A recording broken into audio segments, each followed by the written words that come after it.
Hey guys, I'm here. God damn it. Mike's touching the laptop, can't have that. But yeah. Today we will be playing some more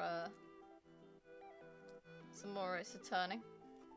I'll be honest, I spent the whole of October with the spooky stuff on, and now it looks slightly weird to have not that stuff anymore.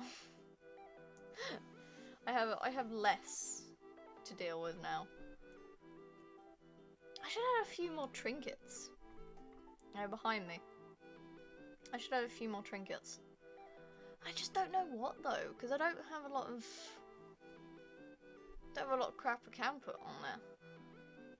So I've got stuff that I love. I've got a vase holding my pride flags. I've got an Unisarnis hourglass. I've got the Delta Ruin, otherwise known as the mark of the Undertale royal family. I've got a Markiplier mustache. I got Legend of Zelda. I've got the wooden cat that my mum gave me to decorate my room. It's small, very small. I've got the hat for Illinois from Heist of Markiplier. I've got the plant on my desk that makes me very happy. I've got the little bendy thing that my partner got me. I've got a Pokeball and I've got Septiceye Sam. I don't know what I can add. Ooh, should I add my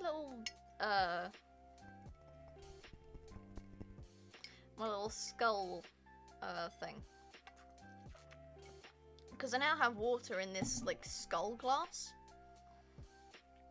Because I bought, it was like near Halloween, or like near the start of October really. But it's like one of those glasses with a screw-on lid and straw to go with it. And I got it because I was like, oh god, I'm gonna punch myself with regret if I don't get it now. So I did. So I got it, and now I drink out of that for streams. Because it's not like a huge amount. I wouldn't say it's a massive amount of water, but it's a reasonable amount. I also preemptively made myself a honey and lemon because I know that this is a visual novel and it fucking destroys my throat.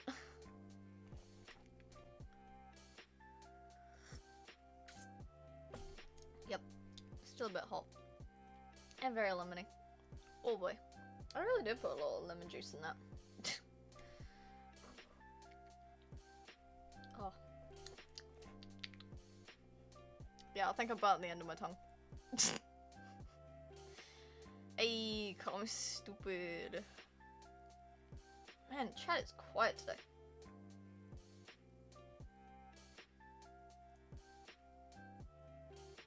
Not even Pokemon game?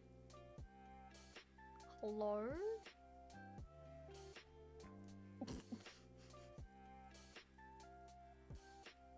Yo, you even there, fam?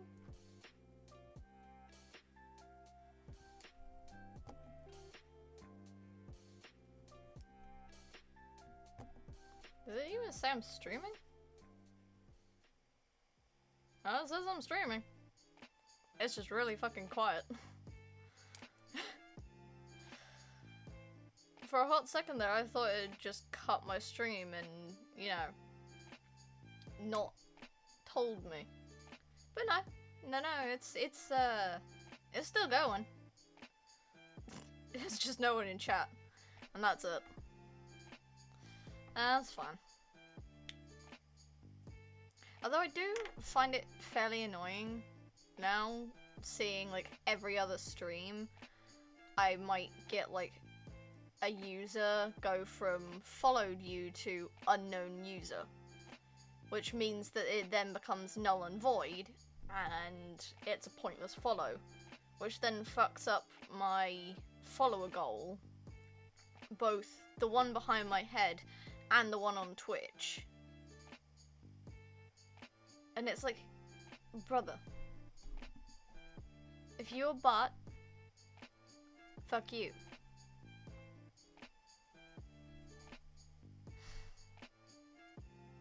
Yeah, we're gonna be playing more. More of the longest fucking trial in existence. I'm assuming it's gonna be really, really long at the end of any game. Like any Ace Attorney game, it's gonna start with a really simple trial and then just get progressively longer. And it's like fabulous. Really love that. I really need to get around to doing my personal playthrough. Because I keep forgetting. And then I go back to Ooblets and I'm like, I don't know. No. Finally. It appears. Brother, I've been live for over 10 minutes. Nobody knew there was a Bronzor. Feeling great. Alright. How's about we get this shit on a roll? I forgot to load up Ace Attorney just before this, so I'm gonna have to load that up now. I did open Steam, but I didn't open Ace Attorney.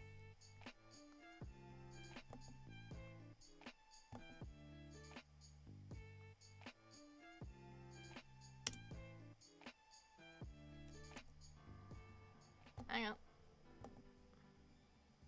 There we go. The boy. Usually I have it on in the background and mute it and then,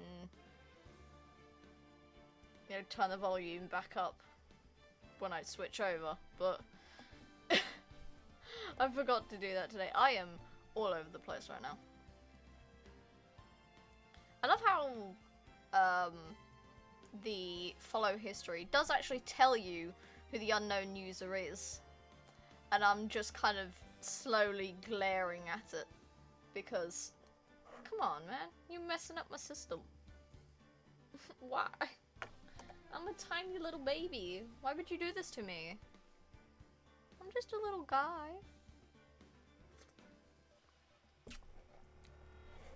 Oh, that's basically hot lemon juice. Nah, I've had worse. And by worse I mean Ribena, because I seriously hate Ribena. It is like it is a flavor nightmare for me. If anyone else likes Ribena, fucking go for it, man. I cannot stand stuff. Right, yes. We were on day 2 trial latter. So where were we with this? Right, okay. Yeah, so we're on the second half of the trial now. In the first half, we established that Angel Star was the main witness for the event. And that Lana Sky's scarf is significant because it's called a muffler, while also the end of a car was called a muffler as well. See, when I was playing through this personally, I know that there's a car part called a muffler. Like, I know that. But I didn't know that there was a scarf that was also called a muffler, and I was confused as to why they were talking about a car muffler around her neck, and I'm like, what the fuck are you on about? Right, let's load this stuff up.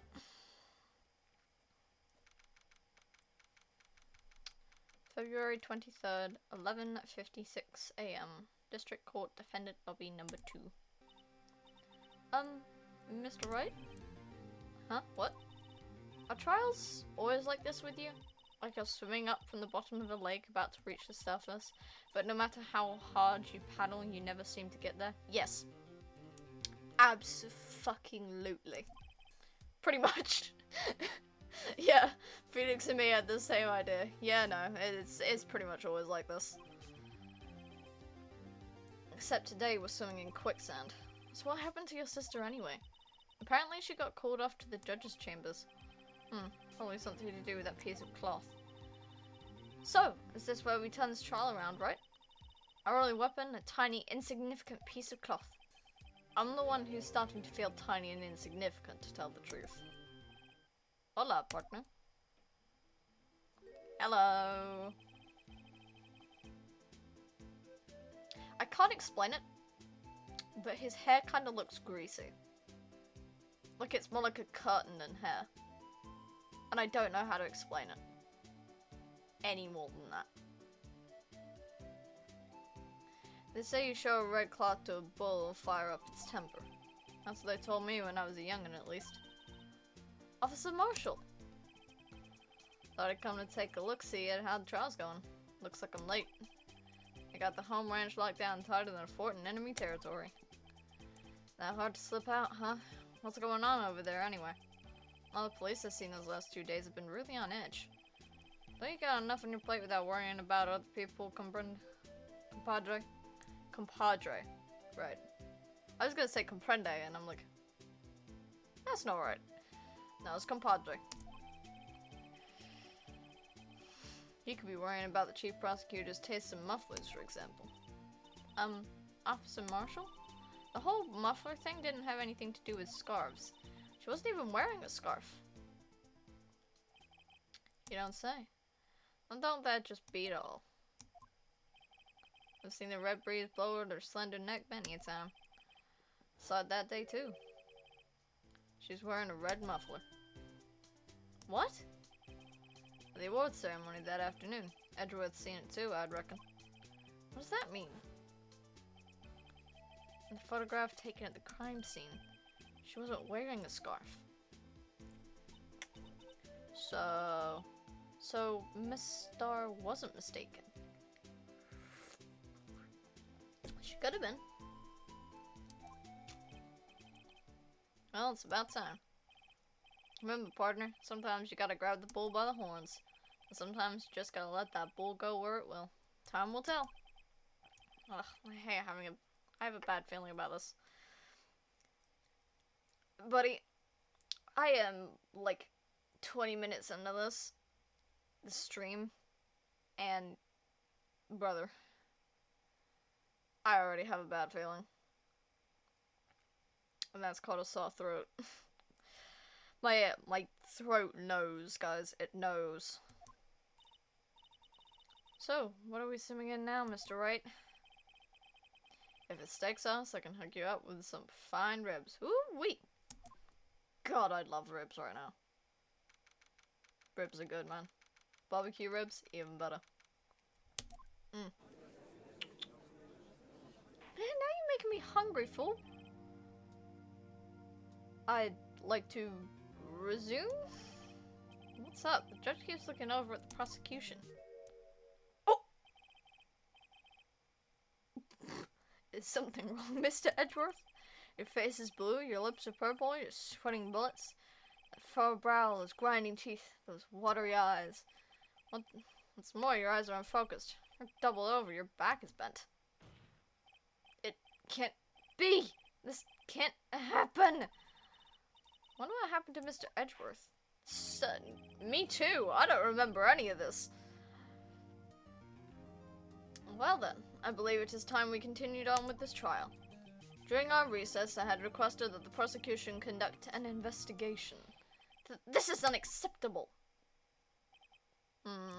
Seems our prosecutor is quite beside himself. Excuse me. Knock knock? Who's there? Oh, it's you! He has his own theme. He's that grand. What's with this guy? Strange stuffy aura seems to be filling the courtroom. Hey, the temperature rose 5.7 degrees when that man came in. Who on earth is he? Phoenix is dumb. It's you. Are you gonna say anything, brother, or are you just gonna stare? Oh, thank God. Oh! Sorry I'm late, Edgy. The roads were packed. It's just me. Long time no see, huh, Edgy? How you been? Swim much these days?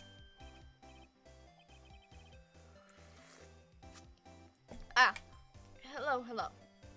No, I've been so busy. Busy schmizzy, Edgy, my boy.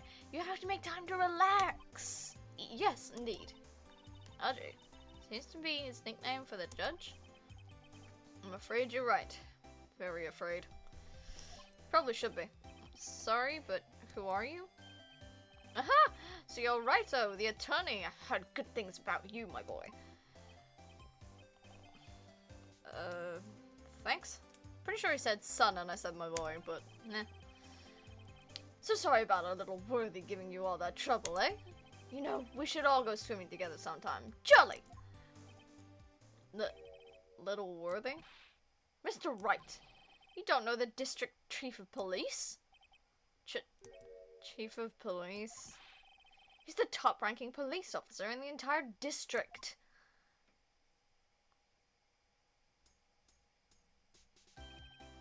Name's Gant. Damon Gant. Hang on. I need to find the pun here. Damon Gant.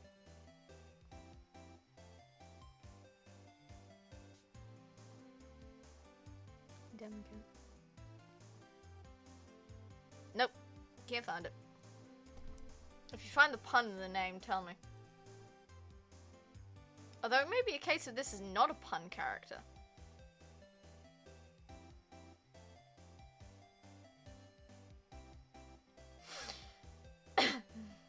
Name's Gant.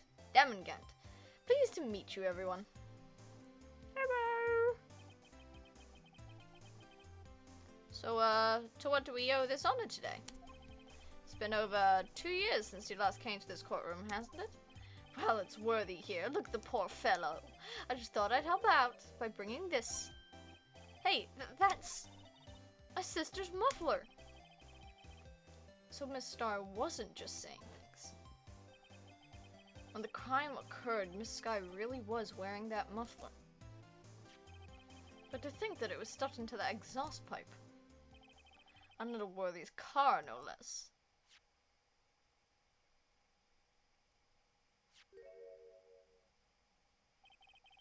It's really quite embarrassing, even for us. What's this? It's what you'd call a switchblade knife. Quite perplexing, this. Oh, I remember this bit. Chief, what kind of outfit are you running?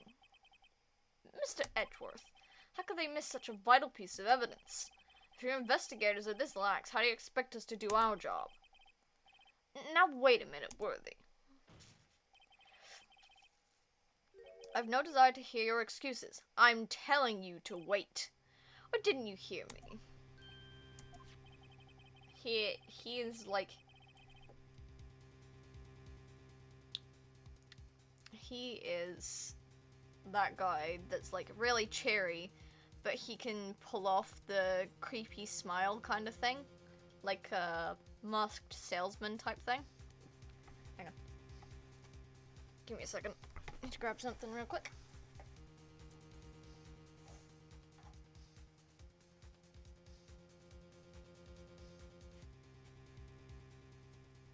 Alright. We Gucci. Right. Headphones back in. We got the suspicion music now. Have a look at this document where it says person in charge of investigation. There's no mistaking that signature is there, is Miles Edgeworth. That's not fair. On the day of the crime, I had your head in the clouds because you got that award. I know how you feel. But you're the person in charge. I'll expect a written apology. What? Are you serious? He's dead serious. Don't be too upset. We'll find a way to clean up this mess that you made.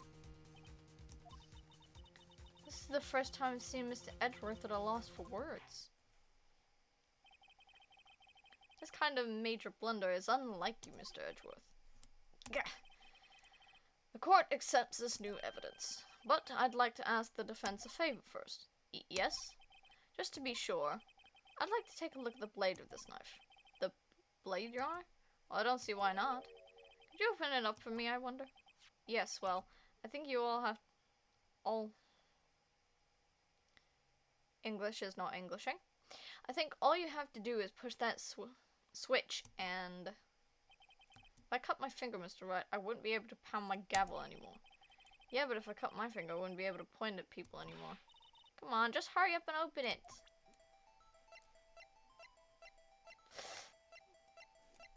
It's kind of weird how it's auto doing it for me. Like, I'm not touching the keys right now.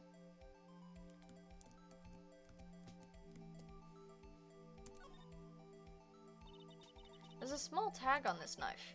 It seems to say SL9-92. What does that mean? Well, I've heard something similar. DL6 Incident Fame. But it's strange. Huh? What is? I'm not certain, but I get the feeling I've seen this somewhere before. Letters like this, letters that looked a lot like this, somehow.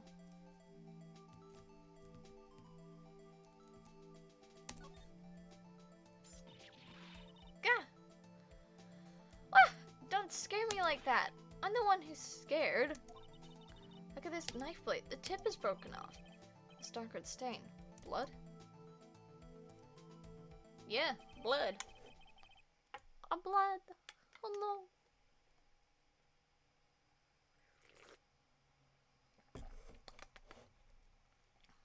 Small tag attached. This does not excuse the actions of the police department.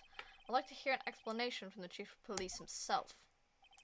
I'm terribly sorry, but could I ask you to testify for us about the split between the prosecutors and the police and this knife?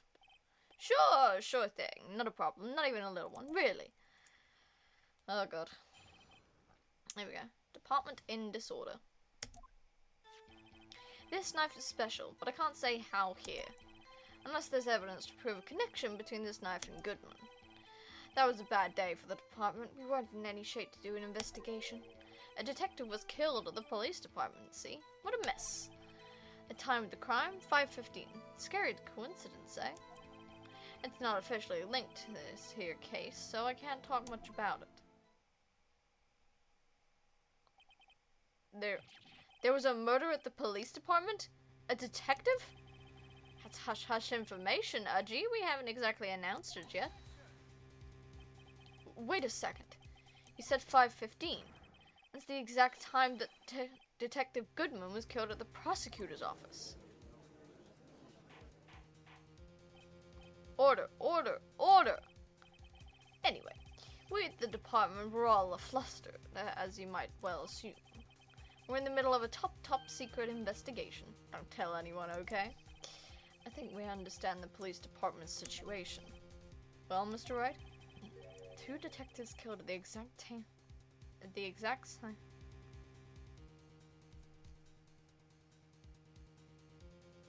I swear that English is my first language, and that usually I am more of a coherent speaker. I don't know why Ace Attorney flips that on its head, because apparently when I play this game I can't speak English properly.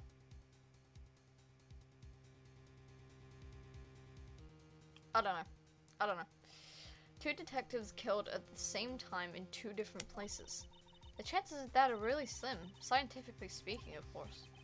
I'd like to exercise my right to cross-examine the witness. Very well. However, keep your questions focused on the case at hand. Oh shit, yeah, I need the fucking thing out. Need my motherfucking thing out. AKA the wiki, because I'm gonna freak if I accidentally hit something that I'm not supposed to. Go there, and here. Are we on that on this one? Yes. Okay. Cool. Right.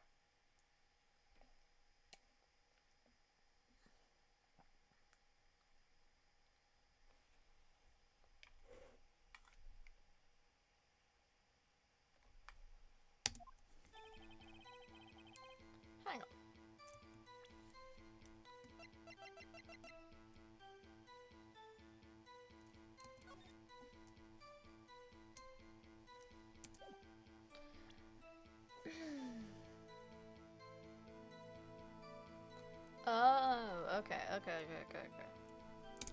I got it.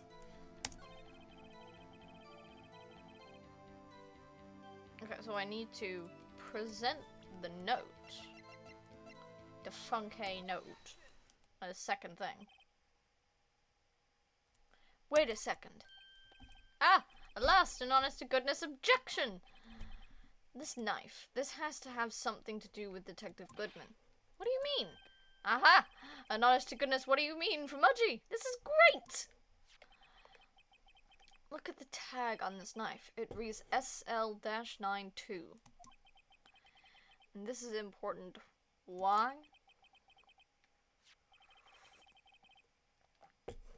Over here, we also have a memo that was on the body of the victim. What's this? 6 minus 7 S12/2? Your Honor. It's upside down.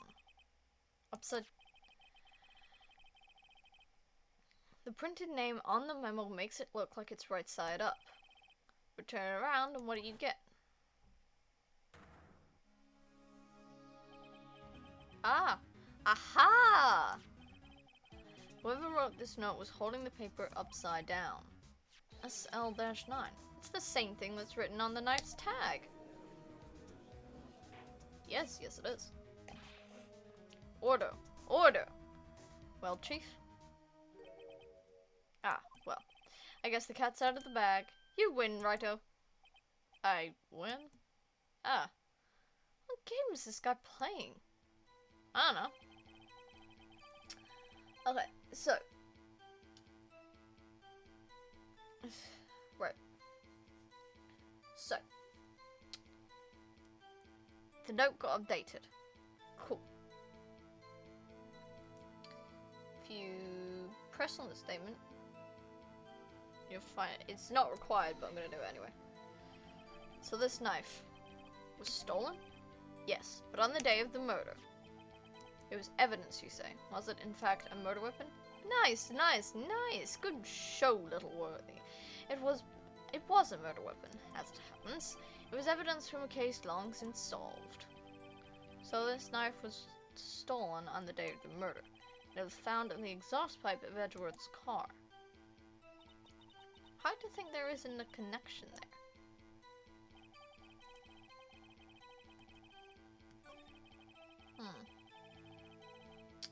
Hang on here. If you press on that statement, this is not required, you find out the knife was stolen on the day of the murder and happens to be the murder weapon from a case long solved.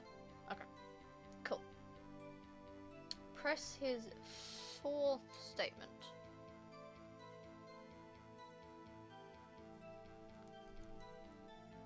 One, two, three. Here's the thing.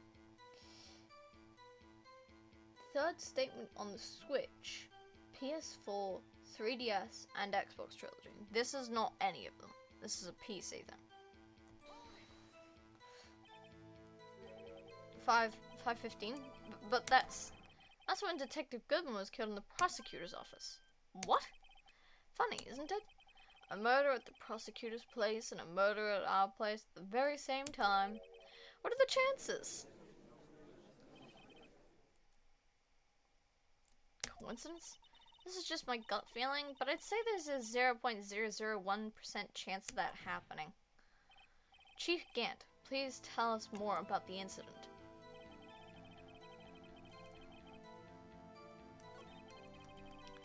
Okay. So I'm guessing it's this one. Because this is the third statement, but it's, you know.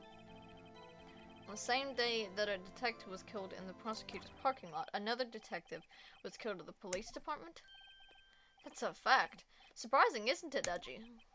I'm at a loss for words. And the perpetrator? Do you have a suspect? So it was the third statement. You lied to me. This is not Switch, PS4, 3DS, or Xbox. God damn it. Well, there was a suspect. Just arrested him, in fact. Just arrested. That was quick. But there's still a lot of unanswered questions. Maybe you could help, Raito. I suppose I could help, if you help me by giving me data on your case. Ooh, good one. This kid's sharp. Okay, here's the deal. I'll tell you one thing and one thing only. Okay, which one do we... Where the victim was found. Alright, where the victim was found. So tell me, where was the victim found? Well, I can't speak on where the corpse was found, but I can say the crime took place in the evidence room of the police department. The evidence room? Wait a second, I've heard of that. The evidence room. Didn't he mention that in his testimony just now? This knife was evidence in a case. It was stolen from It was stolen from the department's evidence room. I fucking hate that my tongue is speaking faster than I can think. There's the connection between the two cases.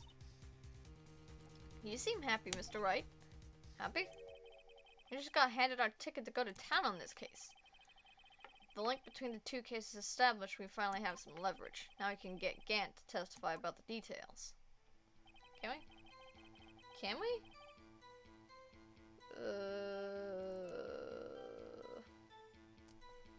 Oh god.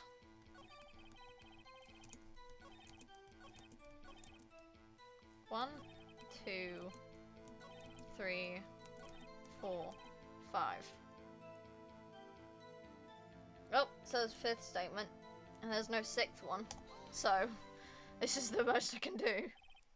Chief, the defense's position is simply this. The connection between these two cases has already been proven. You don't say. Well, out with it, Raito. What's your connection? Yes, out with it, Mr. Wright. The connection is a place mentioned in the testimony we just heard. The knife found in the parking lot was stolen from the police department's evidence room. Not to mention the victim had on him the case number on the knife's evidence tag. And we also know that the detective murdered at the police department was killed in that very same evidence room. Indeed, there do seem to be too many connections for it to be a coincidence.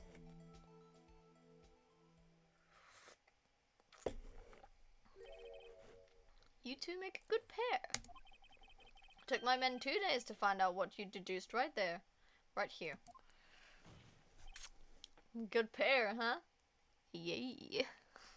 Chief, I request that you release your information on the victim at the police department. See, that's the tricky part. It hasn't been announced yet and all. Can we get the information unofficially?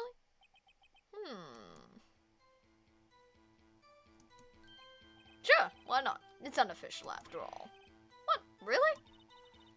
Who would have guessed? Dude, that was so fucking chill. I'll cooperate, but I can't reveal the name of the victim at the department. Alright. Press on the statement. If you're going to tell us a little, why not tell us everything?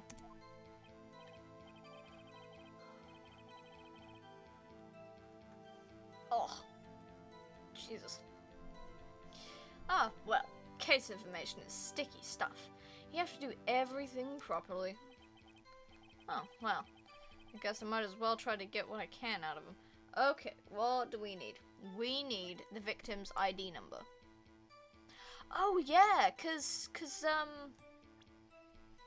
doesn't this have... Yeah, it's ID. So we'd need the ID, cause... I think we can search it up later. I think I remember this. I think we can search it up on like a database later. So the victim's ID number. Okay, how about you tell me the victim's ID number? Sure, why not? It's not like you'll be able to tell who it is from that. Of course not.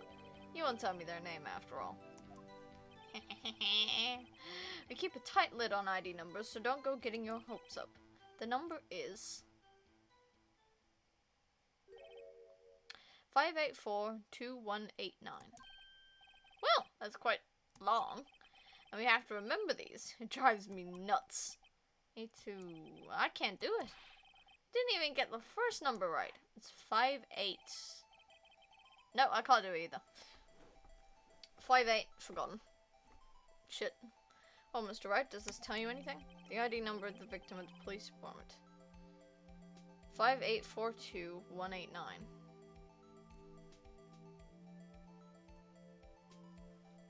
The 189 bit at the end feels familiar, but I can't put my finger on it right now. I don't know why that number feels familiar.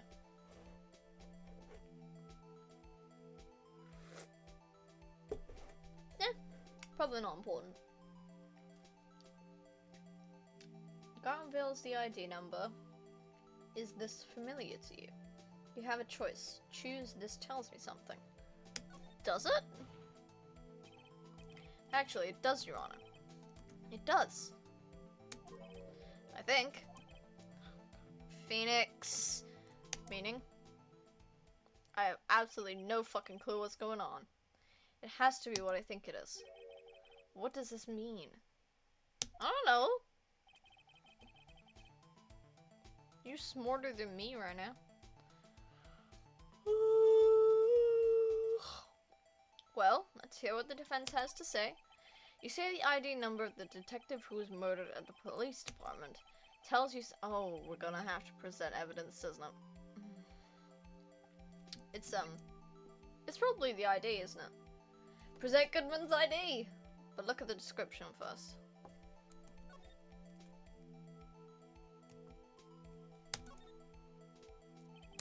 Name and ID number written here. Wonder why they only use numbers for IDs. What else would they use? Letters, silly. They're the reason we have written language in the first place. True. Sergeant Bruce Goodman. Yabba-dab. See? Wouldn't that be better? Yabba-dab. Well, it does have a certain ring to it. Exactly my point.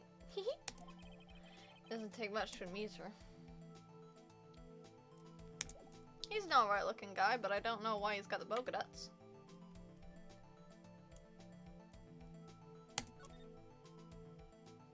Nope, wrong thing. It's this one. Witness. What is it, Mr. Wright? You're grinning like a schoolgirl on prom night. Aww. No, it's just, I got confused. And this is news? Huh? Just come out with both guns blazing like you always do.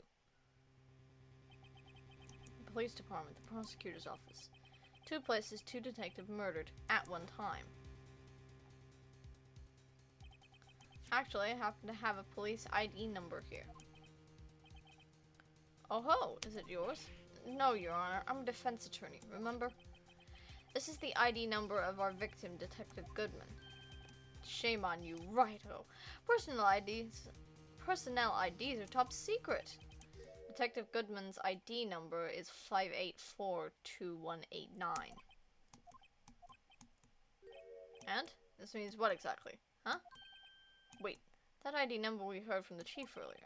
That started with 82. I've forgotten. He didn't even get the first number right! Again! The number the chief police gave us was 5842189.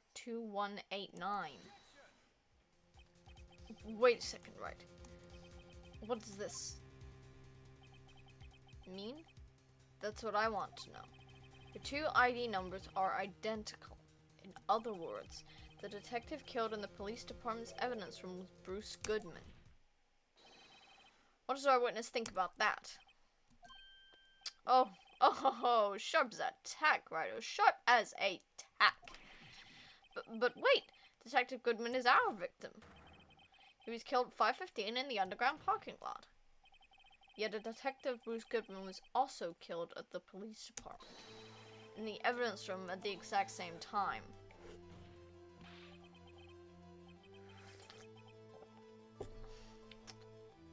That's impossible. So what we're saying is, the same person was killed at the same time, and in a completely different location? Maybe. Order! Order! Order! Chief, what does this mean? No. What I want to know is, why didn't I hear about this? Yes, it's top secret, fine, but I'm the prosecutor in charge of the case. Now, just wait a second, Worthy. No need to get all flustered. Your Honor, the police department has made a grave error in this case. Wait. I said wait. Or didn't you hear me? The oversight, the grave error, Mr. Edgeworth, they're yours. What? How? How dare? We informed you yesterday. I believe it was our Officer Meekins who brought you the news. Officer Meekins? Mr. Wright, have we heard that name before? Wait, aha! Oh.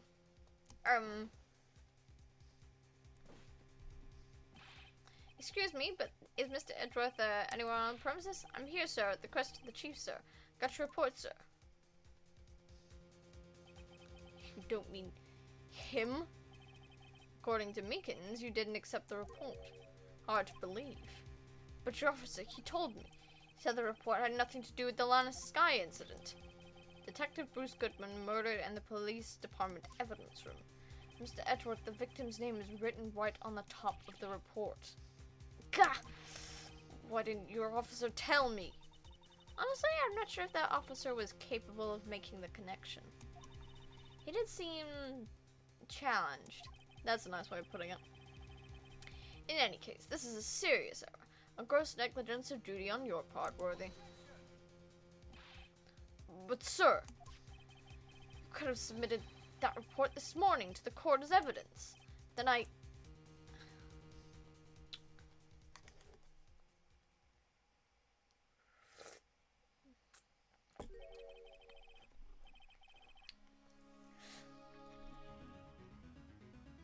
Bruh. No such luck this time, Worthy. Or should I say, unworthy. What? Now what was the second rule of evidence law, Well, Mr. Wright? Huh? Oh, well, it's, Rule 2. Unregistered evidence presented must be relevant to the case on trial. And how is this rule relevant?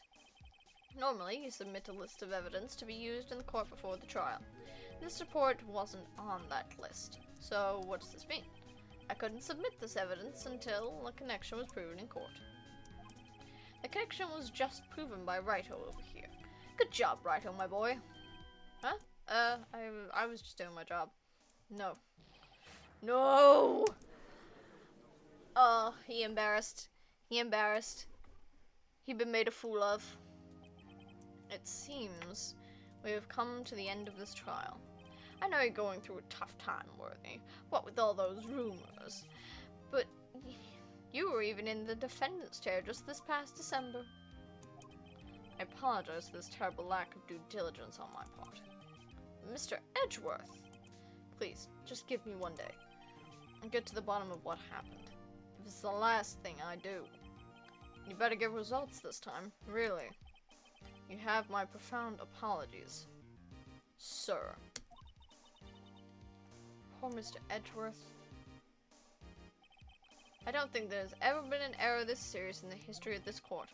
I'll grant one further day as the prosecution has requested. Will that be sufficient, Mr. Edgeworth? Yes, Your Honor. Thank you. Whatever your punishment for this is, for your sake, I hope it's not decisive.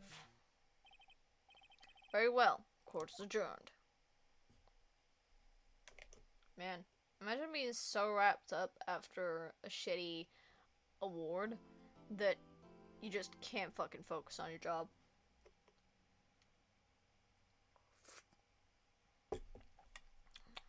Yeah, let's hit progress. Oh. Dude. That lemon juice keeps hitting me in like the back of the jaw. It's not even the back of the throat, it's the back of the jaw.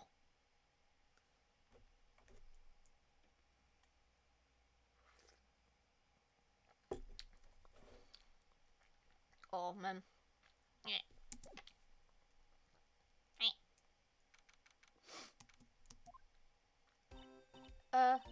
Mr. Wright, so what's going on with the case anyway? I'm a little confused. Huh? Well, let's see. What is going on? The victim, Detective Bruce Goodman, was stabbed to death after 5 p.m. on the 21st. He died in the prosecutor's parking lot and the police department's evidence room. What's this and the evidence room part? The prosecutor's office and the police department are 30 minutes apart by car. Well, that's what we're going to find out. Or try to, at least. Alright, let's do it. She's in good spirits, but I'm not sure she's going to be much help with this. Don't be so sure, Mr. Wright. Huh? Look, we're in this together, right? I'll prove that these thick-rimmed glasses of mine aren't just for show. Let's go. Science awaits us. Cool. You know, I really don't think we should worry about the police department murder. There wasn't even a body found there. Who cares? Yeah, it was only our victim who was killed in their evidence room. No biggie. Besides, my sister would never do such a thing. I know it. Okay, oil drum. Was it empty? The oil drum kicked over by the chief prosecutor was brewing with water. My sister. Erasing evidence at the crime scene? Never. Oh, someone pointed out that her badges actually make a water molecule, and now I can't unsee it. Even though she says they don't get along, Emma really likes her sister. That's not it at all. It's just, we're both professionals at what we do, and I trust her. Big words for a high school student. Well, whether there was blood on the floor or not, the water in that oil drum washed it all away. Ignore the strength of my science at your own peril, Mr. Wright. Huh? What's that grin for? This situation calls for one thing, and that is luminol testing fluid. Luminol? What is sticky stuff, you know? You can't just wash it away with a little water. Even if you can't see it, it's still there. When the police have already done those tests? Never trust anyone's eyes but your own, Mr. Wright.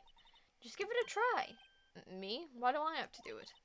I'm a minor. I can't even drink yet. We're testing bloodstains with this stuff, not drinking it. Here, look. I'll lend you my glasses. Huh? You had an extra pair of those things? Oh, red. To test for a blood reaction, just spray the luminol on. Like this, see? Press enter to spray it on. Okay, let's find us some bloodstains.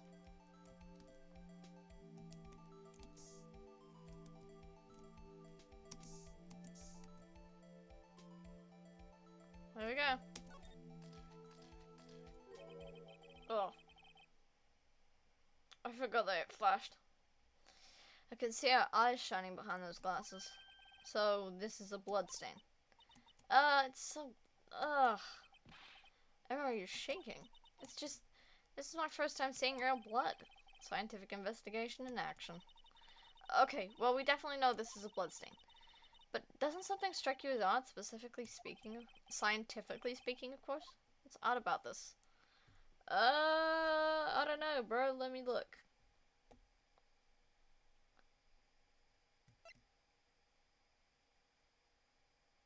I'm gonna say the amount of blood. Perpetrator and the detective Goodman fort here, right? Do you think there'd be a little more blood? Because that's what I think. I definitely think so. Yeah, I got it right. And I wasn't even looking at the wiki.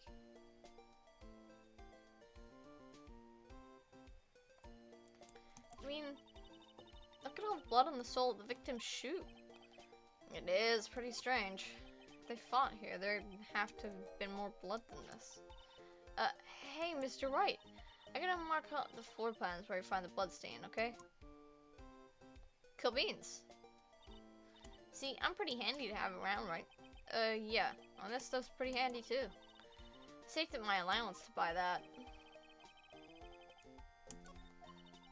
You can't be sure that the police will reveal all their evidence in court. Sometimes they fail to mention evidence that doesn't fit with their view of the case.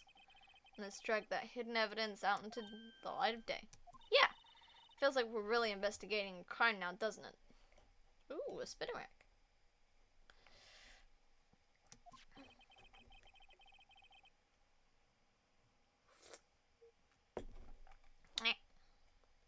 Lemon. I guess I should give this a spray on anything suspicious. Ha!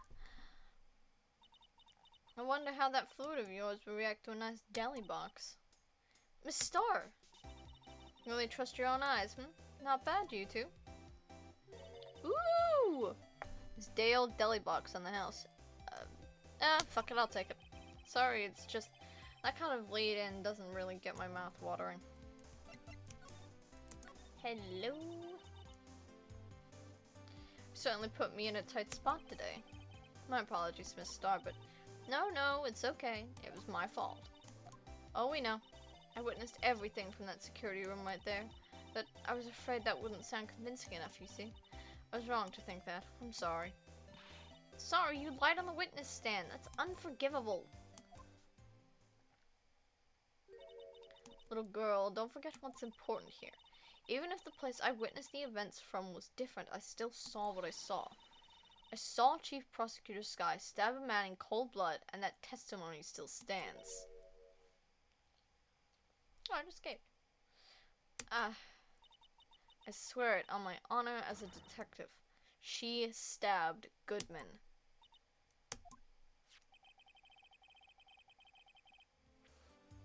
I know this photograph has something important to tell us, but what? Detective Scar. Star, not Scar. Duh. You were a detective, weren't you, Miss Star? Yes, it was a long time ago. Well, 2 years ago. No matter how hardened the criminal, when they faced me, they coughed it up. Coughed it up. They confessed. They babbled like babies. You know. I may seem like a demon sometimes, but I can be an angel too. I wouldn't doubt it. Every day I dragged the dirt out of the mouths of suspect after suspect. And before long they called me the cough-up queen. Oh, and here I thought someone had gotten food poisoning from your lunches. And you were let go? Fired? I felt that I had found my dream job when I became an investigator, and if these prim and proper prosecutors hadn't let me go, I'd still be one today.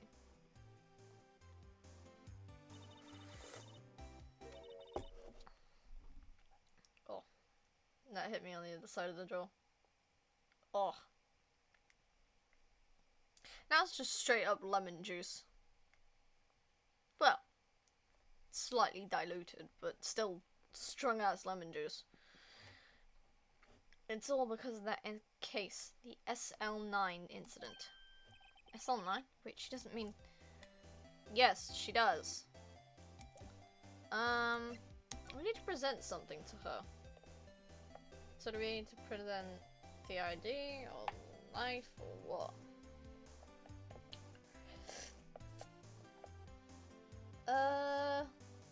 Present the note or the switchblade knife. I'm going to present the knife. What do you think about this? The SL9 incident. It's written on that knife, and on that note. Goodman was the head detective on that case, you know.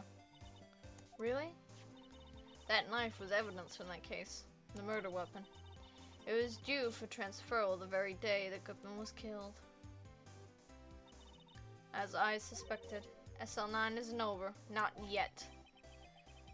Do you think you could tell us more about the SL9 incident? Oh, tea? No? No tea? Okay. It tells you present the ID. Okay. I had one of those up until 2 years ago. Back when you were the cough-up queen, right? We found this ID card here in this parking lot. Well, there's no mistaking that. It's definitely Goodman's. But it's the same ID as the man who's killed at the police department. It's impossible. I wish I could be so sure. And present crime photo. If you think about it, I could have taken that picture from the guard room. But even I get flustered sometimes. So he went straight to the scene of the crime, rushed toward the chain link fence in an effort to stop the murder. And so I took this photo, yes. In other words, 5 minutes after the crime. Those 5 minutes are the whole problem. The hole in my testimony, as it were. The 5 minutes weren't the problem, Miss Star. You lying was the problem. Listen, little girl, I've had my testimony disregarded before. And I wasn't going to have it disregarded again. Just like that time. That time?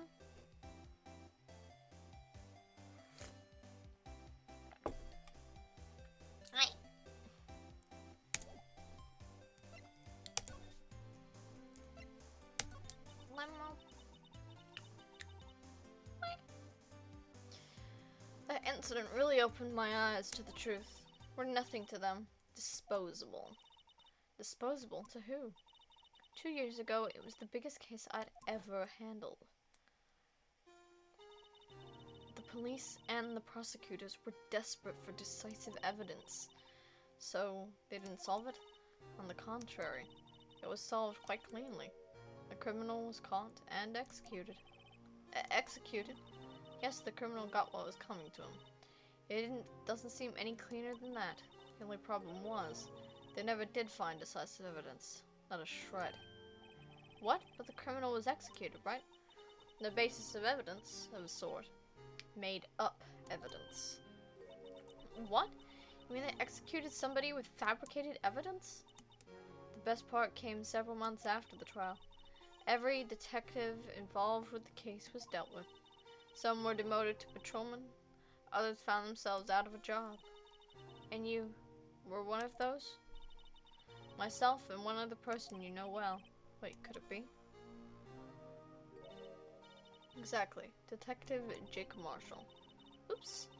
I mean, the police department security detail officer Jake Marshall. As professional detectives, we investigated that case from every angle. Jake was particularly determined. And then it was over, and he was demoted. However, he hasn't forgotten, and neither have I. You haven't forgotten SL9? There was another side to that case, a hidden side. That's what we're after now. And no one in their fancy offices can stop us. Wait, those lunches you sell. There's only one reason I came to sell lunches at this accursed office. I come here to meet old friends, boyfriends that can help me investigate.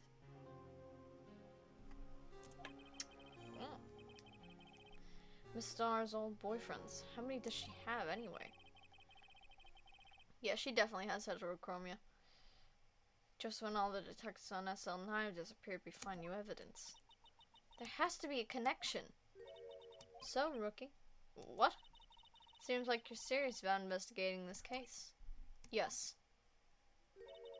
Then you should take this. Salisbury steak lunch? I know a certain guy who might help you if you tempt him with this treat. Excellent for putting Officer Marshall in a good mood. Miss Starr? Officer Marshall, is he your, are you his...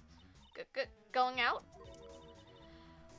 Oh, why do you want to know? I was just wondering what happened to him.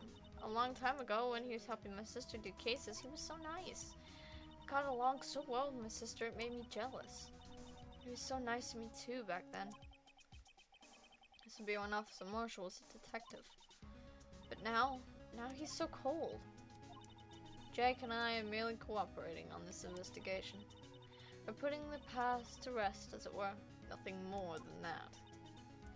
I see. Thank you. Officer Jake Marshall. Okay, now what? Oh god, why am I yawning? Oh, so I have to move. Oh, stretch. Oh. Alright, we moving. Moving and shaking.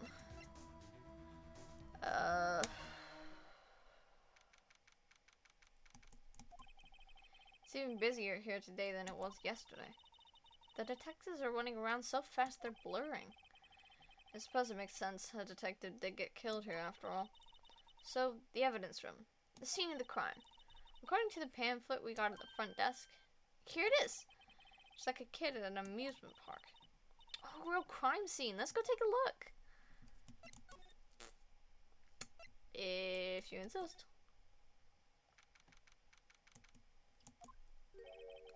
What's with the decor in this place? It's very eccentric. According to the pamphlet, this is the guard station for the evidence room. So beyond that door is the evidence room. The scene of the crime? Sure seems that way. Oh! What's wrong? It's those cacti. They're so prickly, so imposing. It's hard to think straight. If you can't handle cacti, stay out of the desert. What I want to know is, if this is a guard station, where's the guard? I have a feeling I already know who he is already. Okay,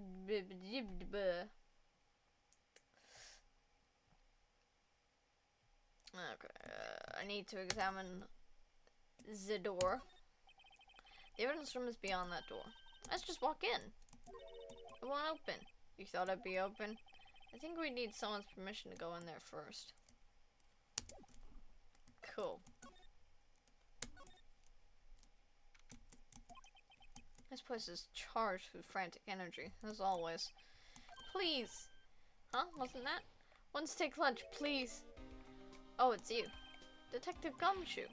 Now's no time for chit-chat, pal. I'm a busy man. What I really need is a steak lunch from Lunchland. Oh, you mean one of these? Actually, it's not for sale. I think I just heard the sound. It was heartbreaking.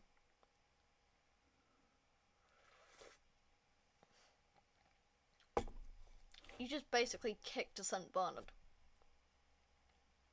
That's what you did. You kicked a big dog. Because that's what he is. He's a dog. He's not in a bad way. He's an affectionate man.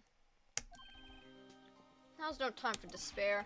Caught our criminal. Now we just need evidence. A criminal? You mean you heard about the stabbing in the police department evidence room, right, pal?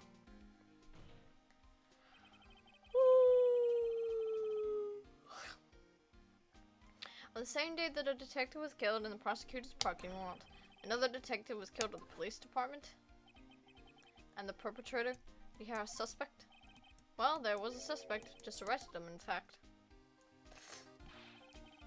It's the biggest scandal to hit the station in ages. Everything's topsy-turvy. But Detective Gumshoe, who was it? Listen, pal, all I know is I need me a steak lunch, pronto. Standing around here talking is gonna fill my belly. Wait, don't leave. If you want to know more, head on down to the detention center, pal. Questioning should be over, so I figured he's down there having a good cry. Later.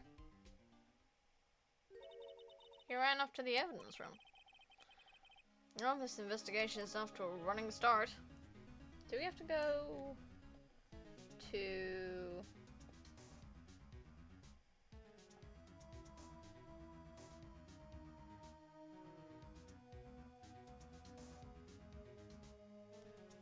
Hang on. Hey, yo, hang on. Hang on.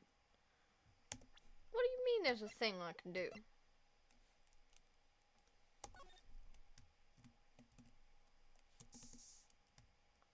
Nope. Oh. Oh. Hey, yo! Wow, we got a reaction. There's clearly blood around the spines here. This room's pretty messy. Someone must have tripped over something and planted their head right in these spines. I don't want to think of the alternative. I think that might be more painful than being murdered. Oh, so I've already got that then. Alright. Let's move our blitz. Where are we going? We are moving to the detention center. We have to go to the offices first.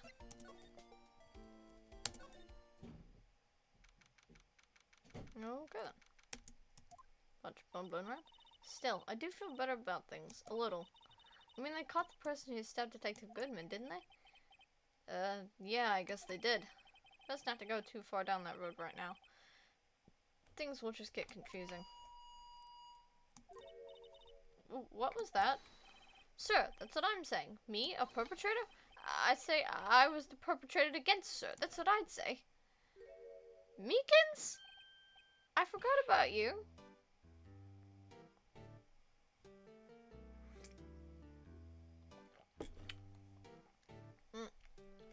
Come on. Hi. Greetings, sir. Wait, I know who you are. Excuse me, but is Mr. Edgeworth, anywhere on the premises?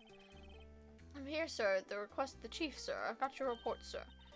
Officer Meekins, you're a guard here at the detention center? No, sir. I'm not, sir. I'm a little lost patrolman, like a little lost lamb, sir. Oh, I get it. You're here to deliver a report? No, sir, how should I say this? He isn't, is he? You, Officer Meekins, you didn't, did you? Perpetrator, Officer Meekins reporting, sir. What? What? Now this is an unexpected turn of events. Yeah, because he doesn't look like he could hurt a goddamn fly. But he could hurt my eardrums. Sir, I'm a patrolman with General Affairs, sir. Sir! Ow! I can hear you fine, Officer Meekins. Had some business that day, sir, and so I went to the evidence room, sir. The guard room in front of the room was empty, sir. So, normally there's a guard at the evidence room. That's right, sir, because evidence is kept in the evidence room, sir. Now, the security officer was none other than Officer Marshall. Marshall? Then, sir, I happened to glance at the security room monitor. That's when I saw him, sir. A suspicious person in the evidence room. A suspicious person, sir. A suspicious person.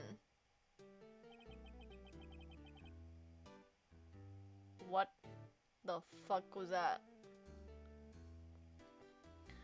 What the heck is this guy doing? So what happened then? After that, sir, everything went white. I saw red, I blacked out. And when I came to, I was here in the detention center. How long were you out? Might I ask, what happened to your hand? Sir, there was no one to bandage me, sir. So I did what I could to wrap it up, sir. Bandage on his hand? Just like Miss Sky. Yet another similarity between this case and the one at the prosecutor's office. First things first, tell us how you hurt your hand. Hang on. I don't mean to pry, but you are the perpetrator, correct?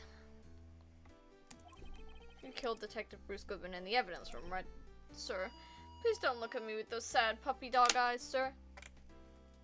Phoenix has puppy eyes? I can believe that.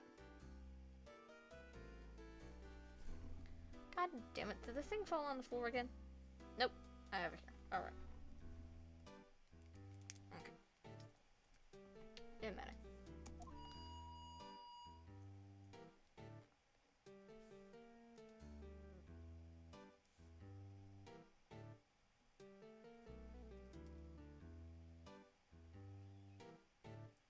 I can't hear anything.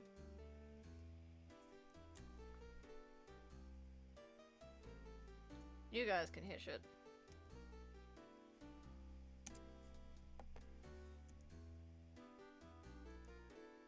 What the fuck?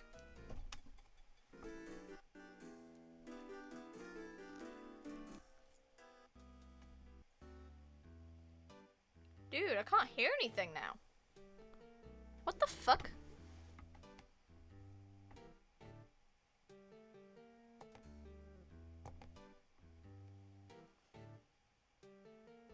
I can't have broken these already.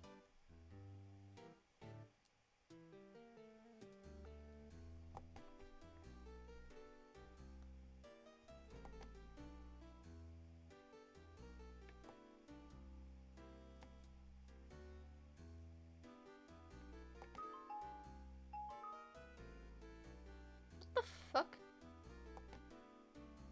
I literally can't hear anything.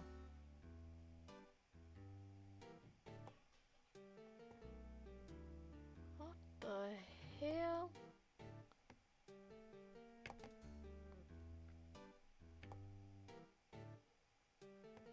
Okay.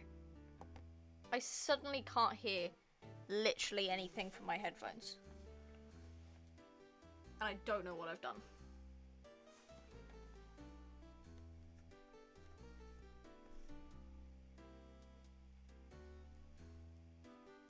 I swear to God, if it's the button.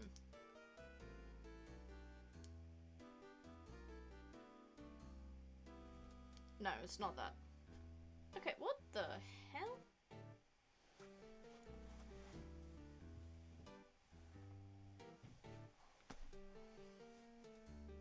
Why can't I hear anything?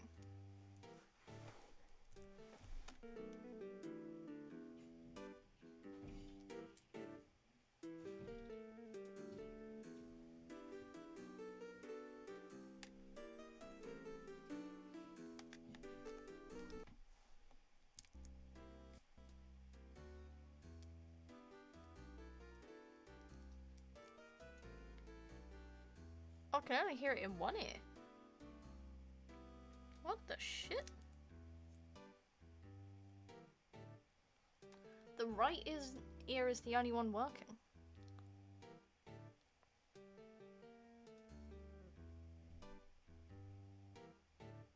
Did I do something to the left?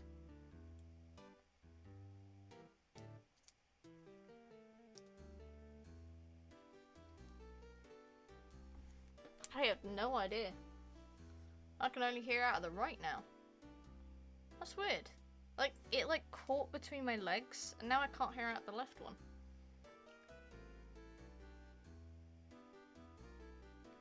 I don't see anything that could have severed it.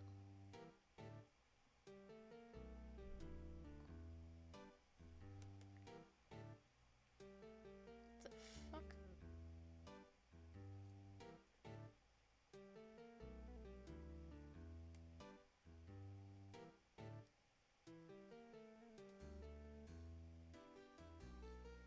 Well, we'll continue on, I suppose. If you have to label me as a perpetrator or victim, sir, then label me as a victim. I would, but you happen to be in detention, and alive and well at that. Ah, yes, well, that's true, sir. I suppose you could say that. Did you know the victim, Detective Goodman? Well, sir, if I had to label him as a stranger or a total stranger, then I'd say he leans heavily on the total stranger side.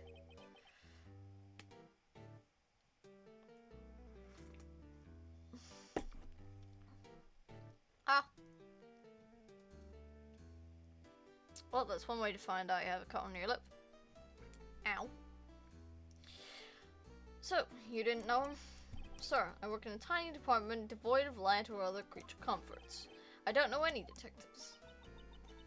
So if he was a total stranger, why did you stab him? Sir, I had no intention of killing him, sir. None. Nor do I have any recollection of killing him, sir.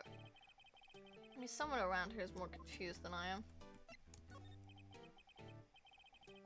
About your hand. Did that happen during the course of the crime? That happened during the course of the crime? Well, you see, sir, don't you think you should just confess? But sir, but there was nothing I could do. Nothing you could do. Sir, to tell the truth. Sir, when it happened, why are you saying sir so much? When the detective pointed that knife at me, I just hollered, sir.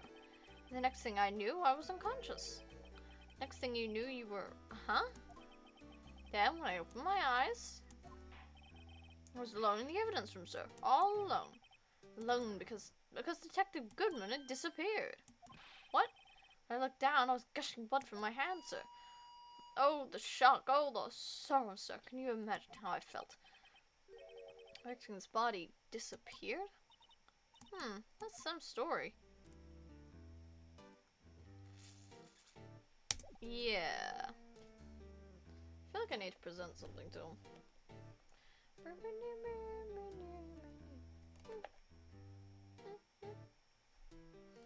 Alright, we need to present the ID to him, apparently. Do you think you could take a look at this? Hey! That's it, sir, that's it, that's it! What's what? My head was a blank until this very moment. But sir, now I remember, sir. You mean you remember what happened? Correct! That card was the cause of it all. This ID card? Exactly, sir. That's exactly it. Nothing could be more exact, sir. Nothing. I'd better pry into this one a little deeper. Is it a talk point? Ooh, crime details. Can you tell me what it is you do remember? Well, sir, you might say I'm a lost little patrolman. A lost little lamb, if you will. I didn't know Mr. Detective Goodman, who was in the evidence room. That's why you thought he looked suspicious. Sir, I entered the evidence room and asked the man to show me his ID card.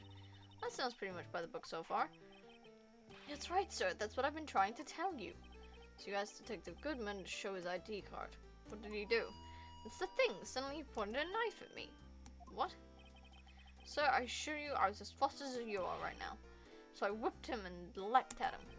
I whooped and leapt at him. Detective Goodman pointed a knife at him? Do unto others before they do unto you. My own father's words, sir. What happened then?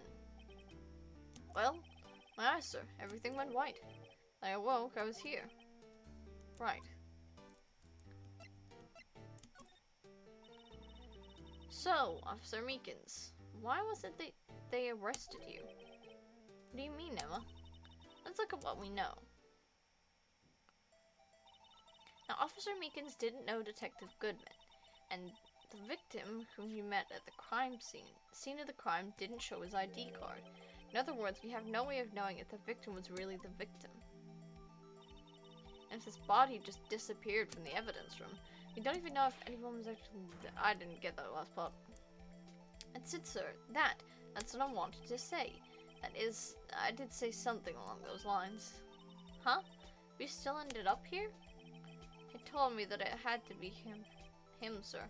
On the day at that time, Detective Goodman was definitely in the evidence room. That's what they said. But you don't remember the events clearly. No, but the videotape is quite clear. Huh? Videotape? From the security camera. The crime, my crime. The crime I swore to stamp out. It's there, it's me, it's on tape. You waited until now to tell us this? Well, he's not exactly bright, is he? I'm sorry, really sorry, sir. I'll hand over my badge. I don't deserve it. No thanks, I have my own. Well, guess we better go check out the crime scene. Yeah, if we'll be allowed in.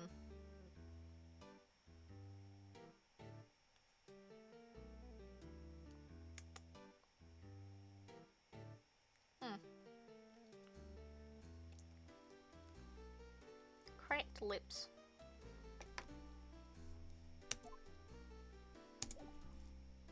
So do we now move to criminal affairs department? Hello. Hey, Mr. Wright, look who's standing at the chief of detectives desk. It's Police Chief Gant. And you're sure this is all, You know what it means if there's anything missing. Sir, I'm sure it's most likely totally perfect. I checked all of his drawers, under his sheet, behind his computer monitor, inside his personal coffee machine. I see. Well, if anything does turn up, you call me right away. Deal? Yes, sir. We'll scour the place again, sir. Chief Detective looks a little flustered. Aha! Right on, my boy. How you been? So much? Oh, Chief Gant, reporting for duty, sir. Why are you saluting him, Mr. Wright? Reflex.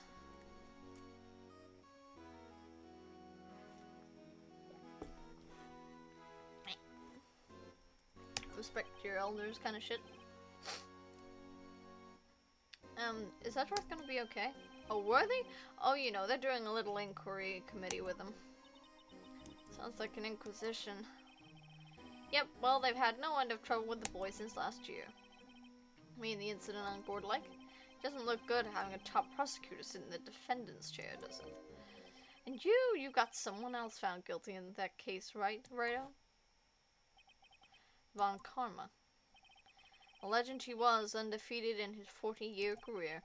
But in court he fixed it so he was caught for forging evidence. Wait, I didn't do anything wrong. He did forge evidence. In any case, the prosecutor's office is in a bit of turmoil, you might say. Why, they do just about anything to restore their reputation. Now, depending on what that inquiry committee decides, it could be bad for Worthy. What? It's downright odd, I tell you. The detective getting killed on their turf too, I mean. There being the prosecutors, I assume. Scientifically speaking, it's impossible. Yes, but that's what the evidence is saying. Goodman was stabbed in 2 locations at the same time, that's what it says. What evidence is this? Now, right, well, I can't give away all our secrets just like that. And this in particular, well, it's a little sensitive, and I can't talk about it. I wasn't expecting much anyway. You know, one thing I hate most of all is hiding stuff, secrets. Can't stand them. But you know, it's a full-time job just keeping the chief of detectives' trap shut. Ah, here's the one you were picking on earlier. Huh? You saw it? Whoops! I wonder what it was that he wanted the chief of detectives to do. Let's see if we can kind of discreetly ask him. I don't think we can, brother. Ooh, don't knock that off. Oh my god. Lost item. Talk to the chief of detectives. Hi. Oh, sorry I had to see that. What exactly did the chief of police want you to do? Well, see over there? That's Goodman's desk. He wanted me to check it for anything that might be a clue. Took away every last piece of garbage in the trash can. So nothing belonging to Detective Goodman is still here? Of course not. Well, except for this. What? You kept something? Sure, why not? It's not important. He didn't even finish writing it. There's a lost item report, but it's only half complete. Lost item? Did Detective Goodman lose something? The date on it is February 21st. I'll make a note of that just in case.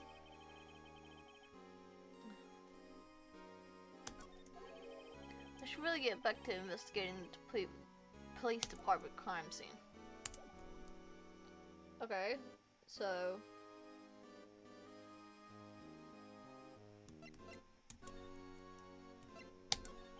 I do need to talk to him first. Actually, I was wondering if I could ask you a favor. Well, I never thought the day would come when Raito asked me for help. I was wondering if we could investigate the evidence room.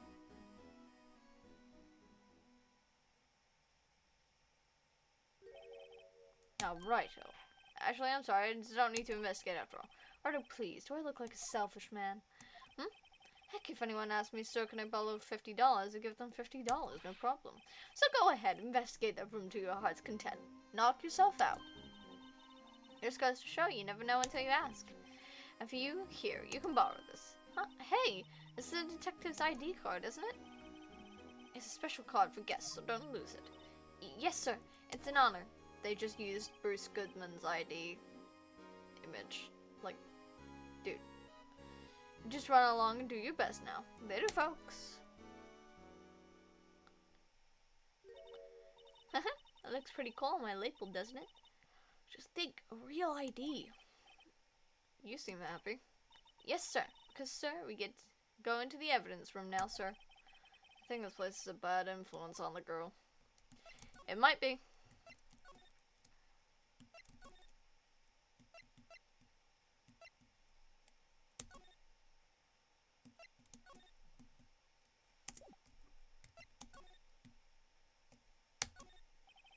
The evidence room is beyond that door.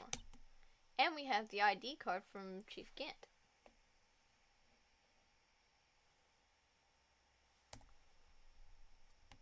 Hang on. I have a suspicion.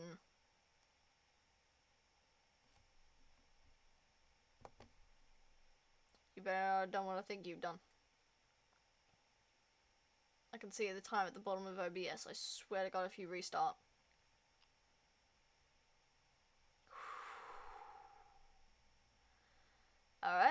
Alright. Cool. Hasn't done the thing I thought it did. That's fine. I'm good with that. Alright, cool. It's just my phone. Thank fuck. Whew. Okay. Right. And we have the ID card from Chief Gant. Okay, I didn't lose that. Let's just walk in. It won't open. Aha! The card reader is turned off, see? What's that security guard thinking? Howdy, partners. Well, what's made my Bambina's sky so gray? Officer Marshall. Why does it have to be him? What's that? What does it have to be him look for? As you may have surmised, this here's my saloon. We're here to investigate the crime scene. Yeehaw! That card you got there on your chest. That's better than a sheriff's badge in these parts. Yeehaw? Well, what you standing there for? Get along, little doggies. Crime scene's awaiting. Looks like the card reader's on again. While we're here, I was wondering if we could ask you some questions. Sorry, cowboy, but I got no mind to tangle with you hombres. You're busy then? Did I say that? I only said I didn't wish to speak with you. Actually, you said you had no mind to tangle with us hombres. I was wondering if we could talk to you. Sorry, Bambina. I'm off from the lands like a tumbleweed on the wild prairie. Like a gunslinger loading his 6-shooter. Say a little prayer. What the fuck was that noise? What was all that about, Mr. Wright? I think he was just too hungry to talk. You're just saying that because his stomach was growling. Oh, that's what that was. You have no idea what he was talking about either. In any case, you need to get cracking on this investigation. Pronto. Okay, so, I tried that. She gave us a lunch, though. So, that smell. Reminds me of Texas. So, Officer Marshall, you're from Texas? No, I just saw a special on television the other day. This from my baby? Yeah, Miss Starr. What's this? What's wrong? I feel like steak lunch. I see.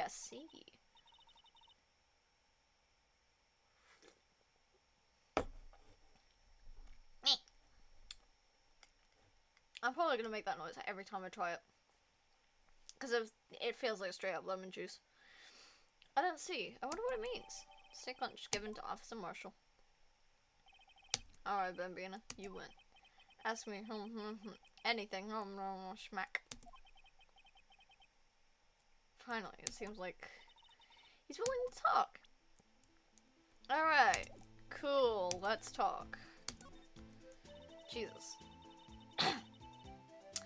Officer Marshall, you're in charge of security for the evidence room, right? You got good eyes, partner. It's an easy job, and I'm grateful for it. Actually, Officer Meekins at the detention center told us. Ah, that poor little doggy. Poor guy, I keep getting his name wrong and calling him Meekly. He told us something. He said that when this stabbing occurred, you weren't at your station.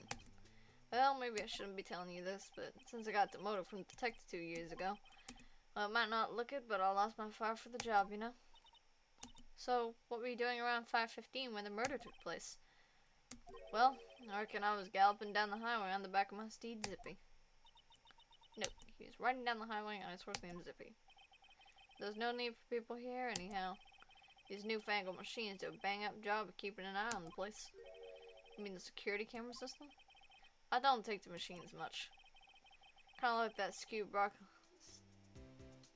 broccoli sneaking next to your steak, you know? Wow, they both talk food. Starr and Marshall. Miss Starr told us something. She said that you were a detective until 2 years ago. It was always my dream to be a rawhide wrangler on the scene of the crime. It's all gone now, like a drinking hole in a prairie fire. You're still investigating the SL9 incident with Miss Starr, aren't you? That was my case. It was all solved on the record books. It smells like a bad game of poker. I can't let it go. That's all there is to it. What kind of case was it anyway? You heard the name so many times, but no one tells us what actually happened. There's some things you're better off not knowing, Bambina. Anyway, the case is officially dead as of 2 days ago. 2 days ago? The day of our case. That's right. The evidence transferals. Hedgeworth was talking about the transferals too. You know what maybe 2 of the machines in here do? Only 2 of them? There must be a dozen. Like I said, Bambina, me and machines, well, I like them about as much as I like skewed cauliflower in my steaks. The easiest ones to understand here are the security cameras. Those are the ones that caught Officer Meekins mentioned. If nothing happens, the tapes are automatically erased every few hours. And Officer Meekins and Detective Goodman, are they on one of those tapes? I reckon they might be. The security guard, you reckon? One more thing. When you go into the evidence room, you need an ID card. That's the card reader by the door. The card reader leaves a record of every ID card that passes through.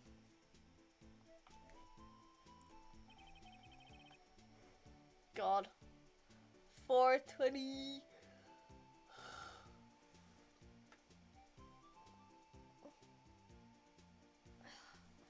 Five 842-189. That was Goodman's thing. Yeah, it's Goodman's. So he was in there at 5:14. But so this is the ID record. Hey, I've seen that somewhere before. Sorry, Bambina, can't show you no more than that. Huh?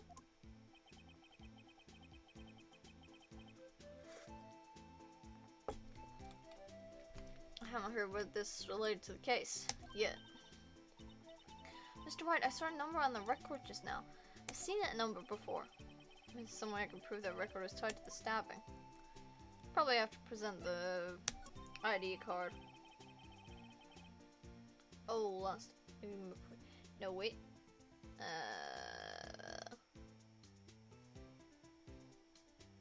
Yeah, I have to present the ID. Sorry, but can you explain what this whole transferal thing is about? We keep only evidence from solved cases in this room. They're kept here under the presiding detective's supervision for 2 years. So we can reinvestigate them if it turns out there was a mistake, see? So what happens to the evidence after 2 years? It goes to sleep forever in the underground vault of the county sheriff's department. That's what we call transferal. We do it every February. I see now. Transferal is like a funeral for old cases. 2 years after a case is solved, it's closed forever. Dead. Never to be reopened again. Never to be reinvestigated. That's what happened to SL9 2 days ago. I'm so sorry I'm late. It's fine. It's fine, sweetheart. You came in just as we're talking to Bootleg Illinois, so... See this? This is the victim's ID card. Ah, the one that was on the ground in the parking lot. The number on this is 5824189. Officer Marshall, show us the ID card record again. I was summoned by him. You were. We gave him a steak lunch and he decided to talk. And I don't know if that's an extremely Illinois thing or not. Also, I screwed up my headphones. I can only hear the music out of one ear now. And it sucks butt. I don't know what I did. It got caught between my legs and all of a sudden I can't hear out of it now.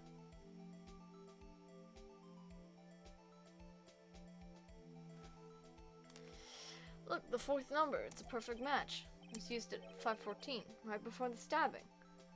Loyal if you feed me and I will never leave because he needs the food. Yep.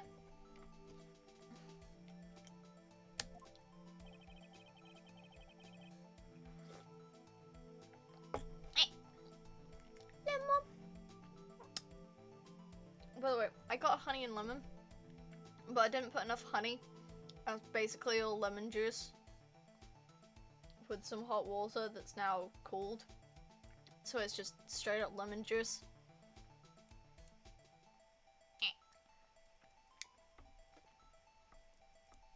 What's more, there's only one of them cards in the world. So when the incident occurred, Detective Goodman was in the evidence room. So wait, what did Officer Meekins say? So I entered the evidence room and asked the man to display his ID card. She asked Detective Goodman to show his ID card. What did he do? What's the thing? Suddenly he pointed a knife at me. If he had his ID card, then why would he have pointed a knife at Officer Meekins? Alright, compadre, you win. I guess I can give you this ID card report. Got an idea. Maybe I should show this list to other people with IDs here.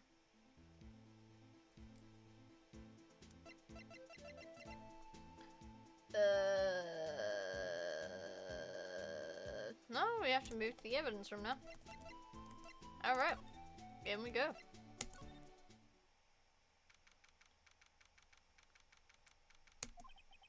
It's quiet.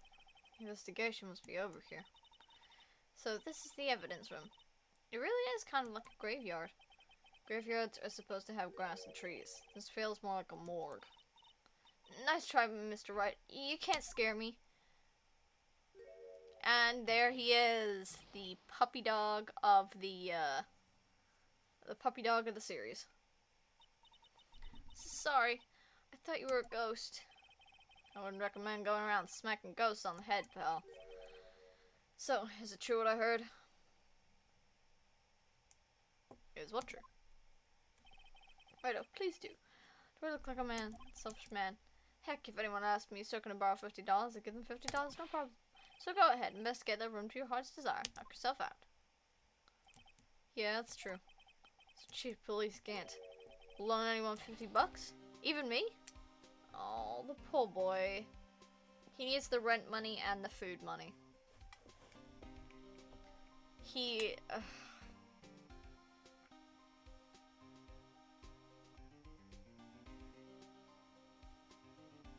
Honestly, he is the guy that I would most expect to get werewolf abilities and then just act like a straight up dog. Like, I just want to play with a ball and eat food and snooze with my legs stuck in the air.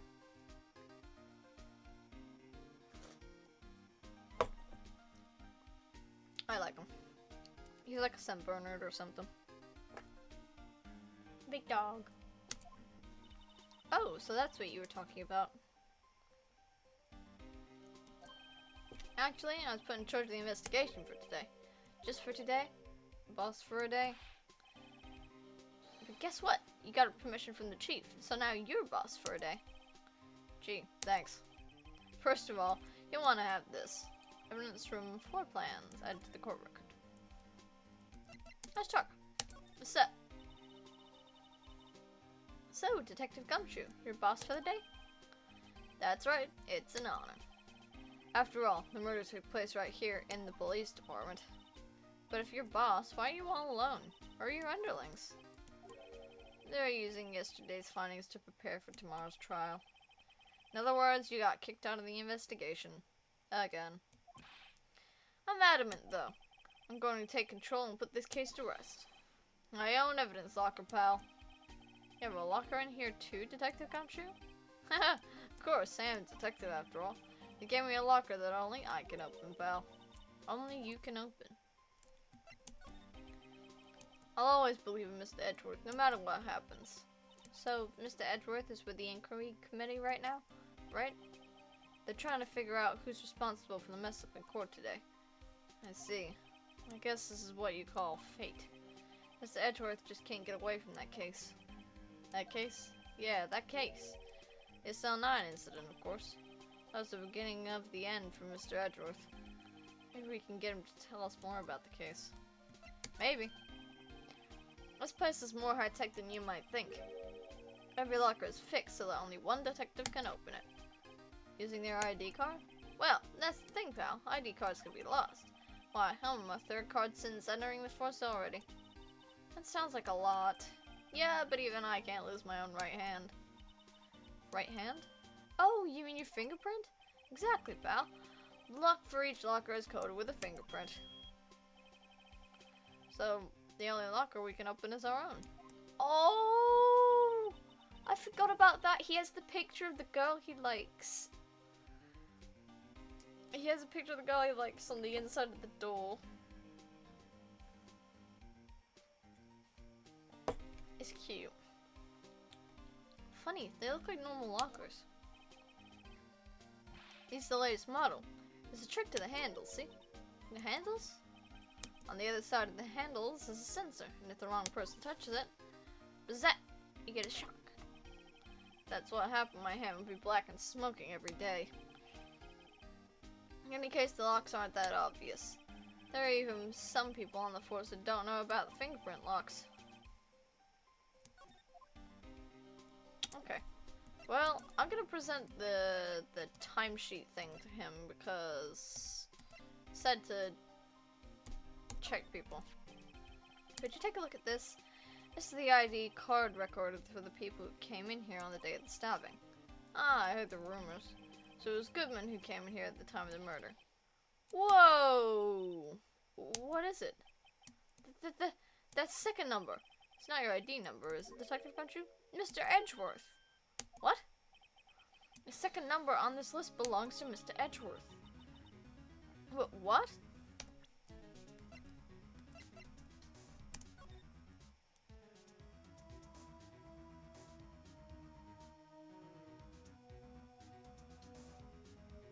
Huh. I want to know who the 7th is. I've forgotten that. But like, it's all 7s at 4:20 PM. They had to have fun with that. Oh, go stretch.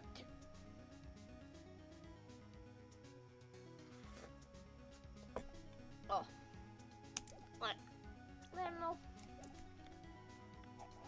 What? Cool. Why would Edgeworth have come to the evidence room? Wait, does it now say Edgeworth on next to it? Oh! We have names. We have names. Cool, cool, cool, cool, cool, cool, cool, cool, cool. Nope. That doesn't seem to be it. Alright.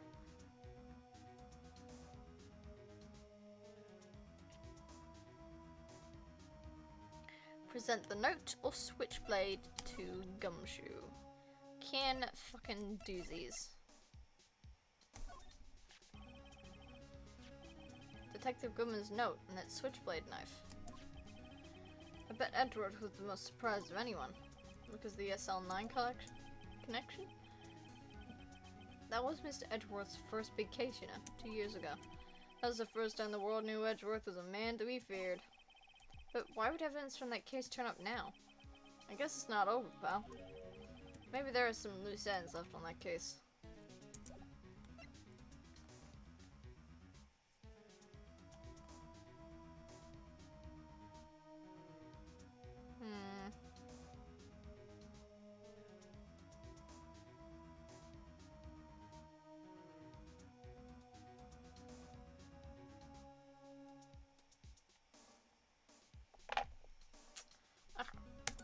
So we're gonna talk to him now. Now that was a bloody, violent case. Violent? So it was a murder? A serial killing. A serial killing? Maybe I don't want to get involved with this after all. The killer made a mistake and Mr. Edgeworth built his case around that to nab him.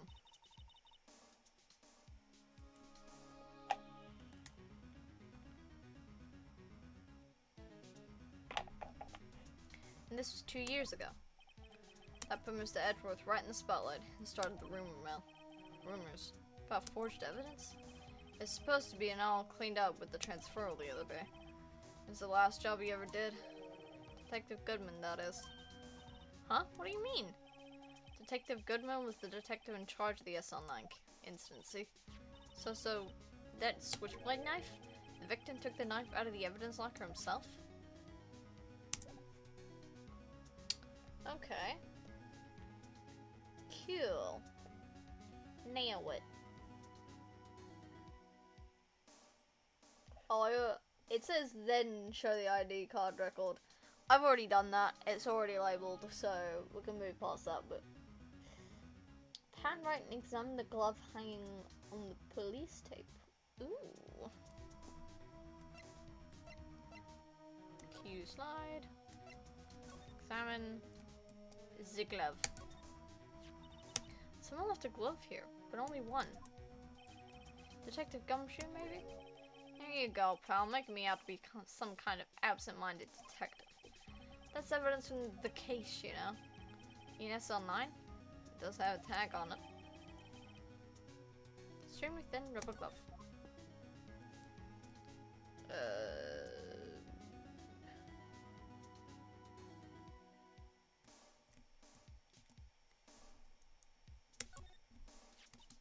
Wow, someone must have broken something big to make all these pieces. Detective Gumshoe, perhaps? Apparently that's from the case. The case? The SL9 incident, pal. See the sticker on the pieces there? Another piece of SL9 evidence. I wonder what shape these pieces were in before whatever it was broke. You wanna try and put it back together? Ha! Good luck, pal. That's no job for amateurs. I spent a good 3 hours on that before I had to give it up. That's why I always carry around a tube of glue. Well, this piece looks like the bottom. Let's try putting the rest in place. Oh! Oh god, it's this. Oh, bejeebus. I forgot about this. Alright. Let's see.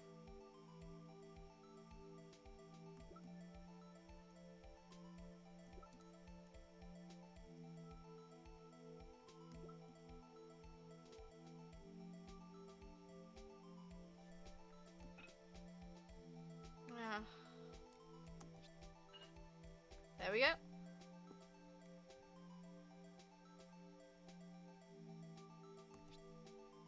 Nope. Not that one then.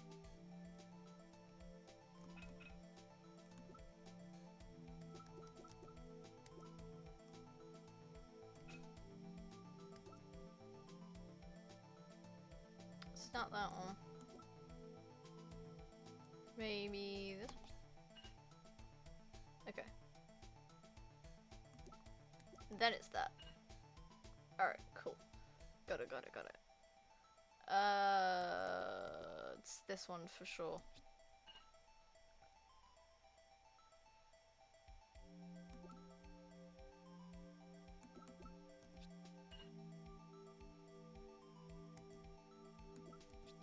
And that one.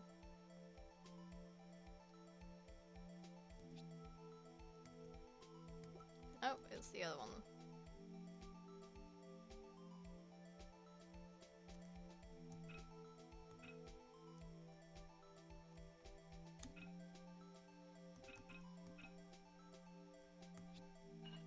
There we go.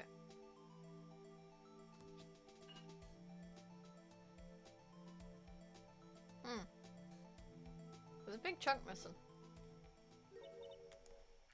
Huh? I think we did it, but some of the pieces are missing. Yeah, I got that far too in 2 minutes myself. The problem is finishing it. Are some places stolen?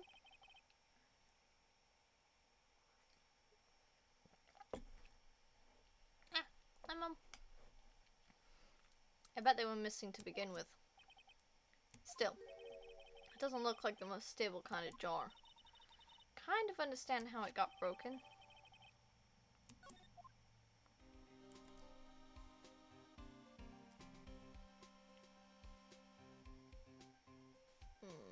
Okay, unstable jar.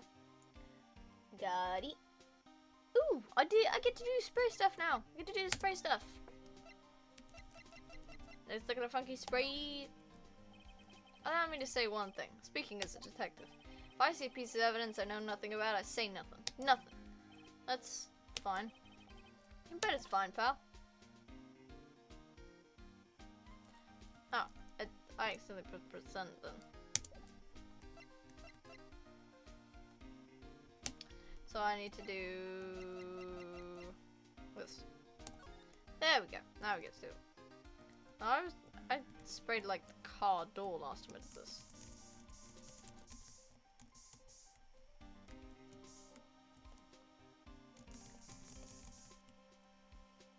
Ah, there we go. Found something. Why am I getting a reaction here? There's no reason for the murderer to touch this spot if he fled out the door. This might be something significant. Hey, that's some pretty amazing stuff you got there, pal. What, this? It's called luminol testing fluid. Where'd you get your hands on that? Huh? I'd like to get some too. I'll just borrow $50 from the chief. Where'd you get this, Emma? I always buy it by mail order. Well, I better jot this down on the floor plans. Cool. Anywhere else?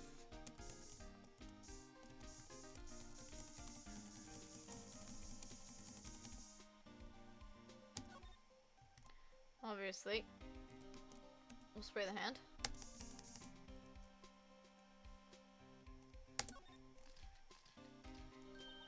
I knew it! This is someone's right handprint. What? What's the matter, detective? This locker. It's mine. It's yours? Please, you have to help me when they come to take me away. Promise you'll testify I wouldn't harm a fly. You do that for me, won't you, pals? Yes. I will absolutely do that for you, big dog. I will absolutely do that for you. I will give you a sandwich as well. Because you look like you need it. A bear. Bear tick.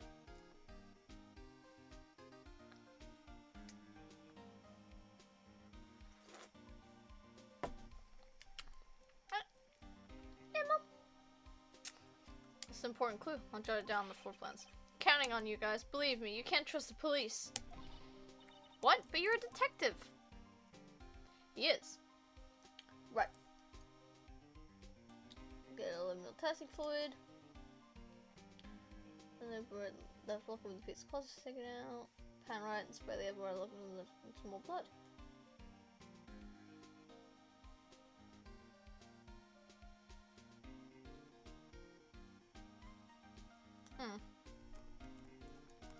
Hang on.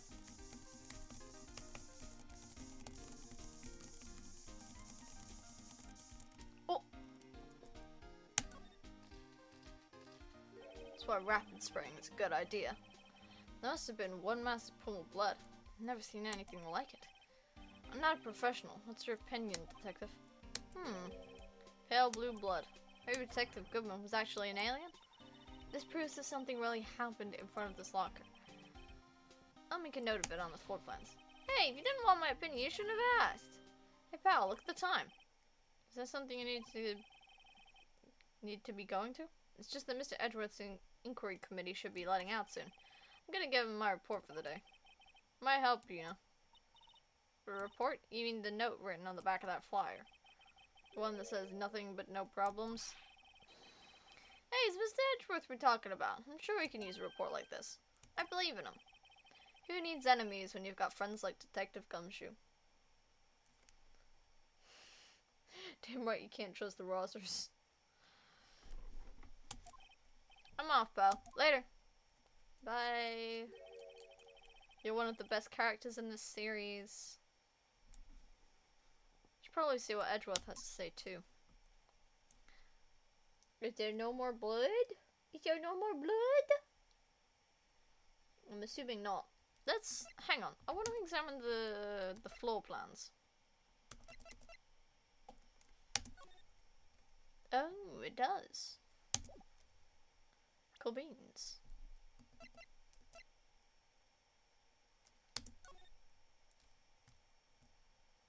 Wow. That peak.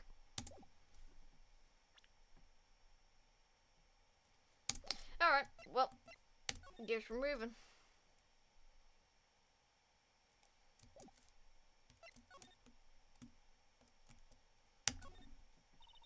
There's blue and yellow paint here. This is all I need to paint a portrait of you, Mr. Wright. I'm wearing a red necktie, you know. Is he?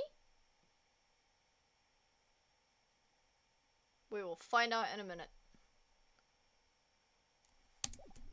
Yes, I don't remember what Phoenix looks like. All I know is spiky black hair and blue suit. Maybe wearing a red tie though.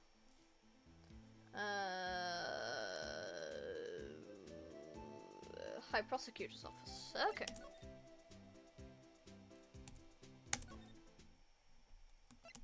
Move to parking lot. God, this is a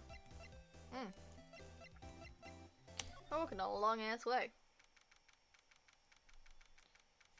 High Prosecutor's Office. Oh Jesus, hello.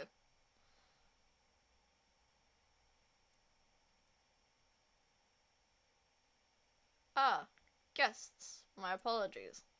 I don't like you. Oh, it's you. Have we met somewhere?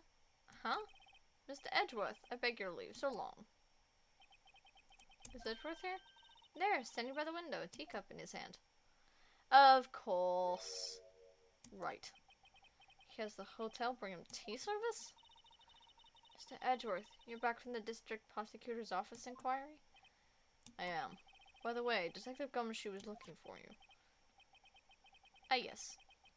He brought me the latest information, it seems. Really? Was it helpful? Apparently, a new French restaurant is opening near here. I think he was trying to console me somehow. Oh, look. He's actually kind of happy. Who can't be? Detective Gumshoe is a doll. He's amazing.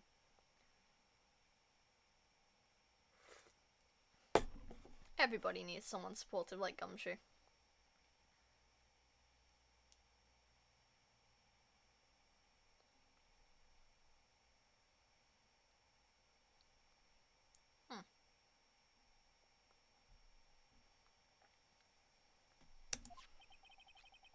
The real info is on the other side, Edgeworth.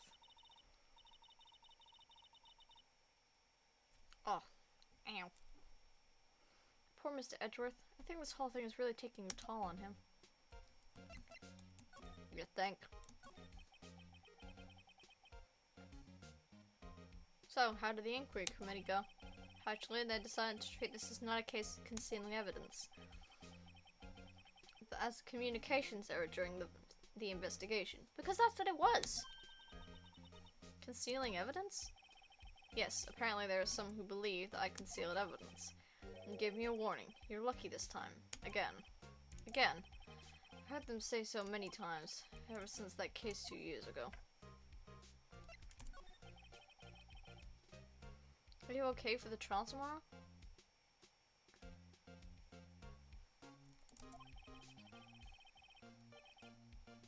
Well, I'm still the presiding prosecuting attorney. However, something happened. They gave control of the investigation over to the police department. The police department? Yes, any further investigation for this case will be directed by the Chief of Police Gant.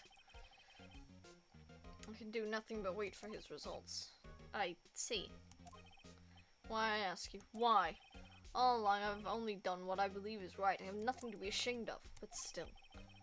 I've never seen him this out of sorts. You got the bear! I didn't see that either.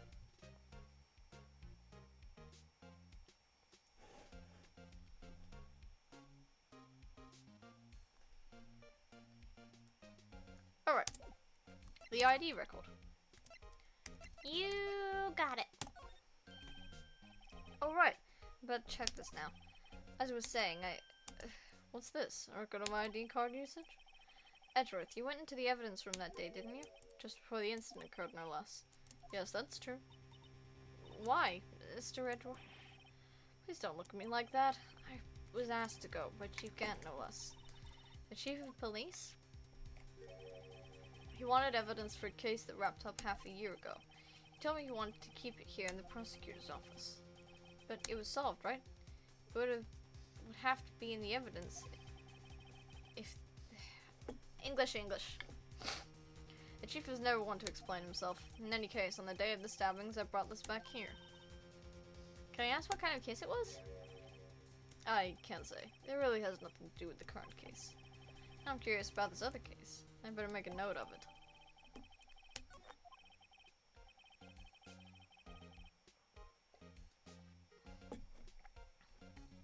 Stubborn as always. I told you this has nothing to do with the current case. Yes, but it's interesting. What? Oh, right. I need to present the, other stuffs.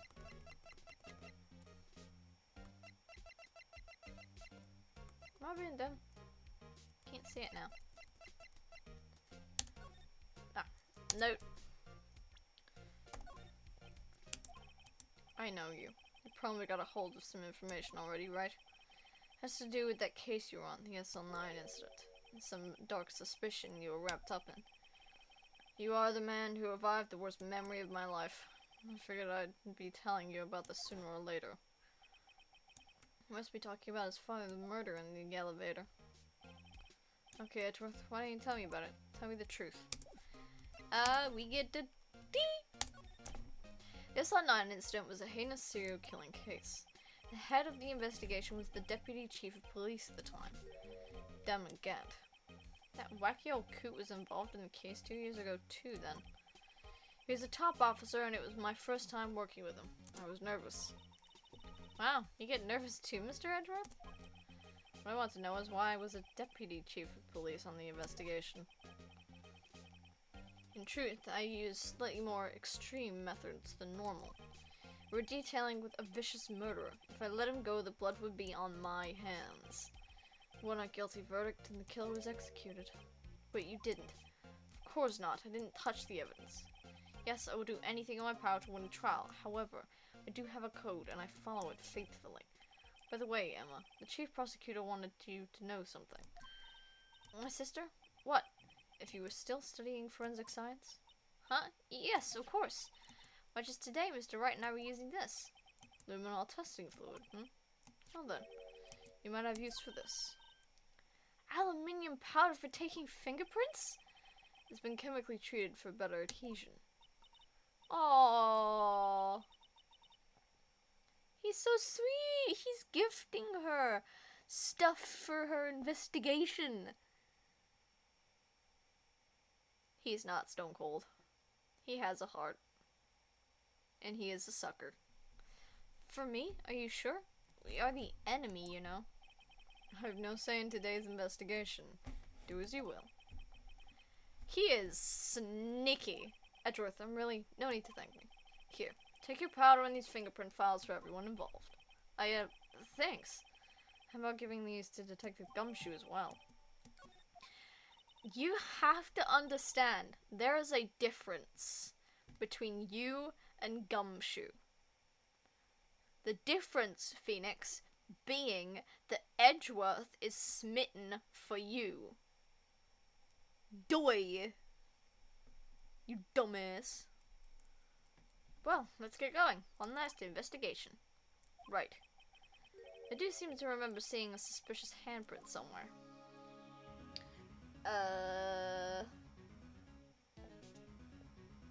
So the record, present the note with a switchblade knife, allegations of forgery, fingerprint, GIF. Move back to evidence room. Okay. Shall we move in? We have to go a shimma shamma shimma shamma shimma shamma. Shimma shamma shimma shamma. Wow, there's no one anywhere. Jesus. Okay.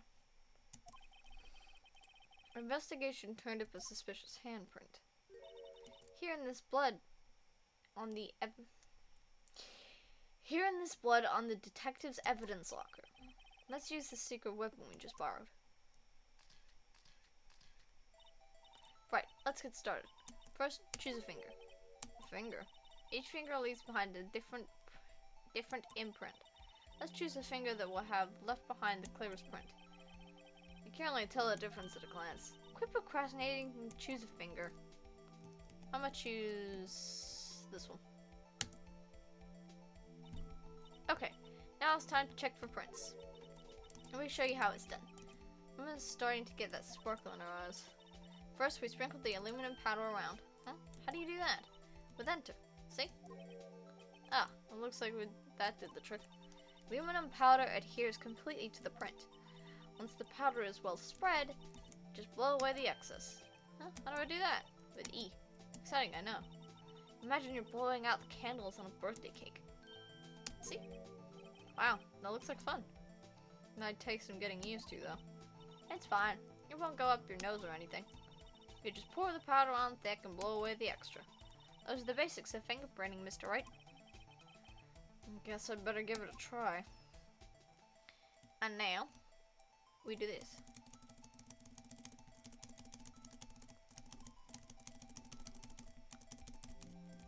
You gotta lay it on thick.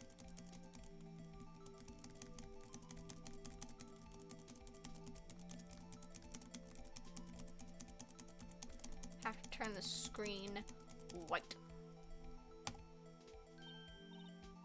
Aha! You did it! You found one!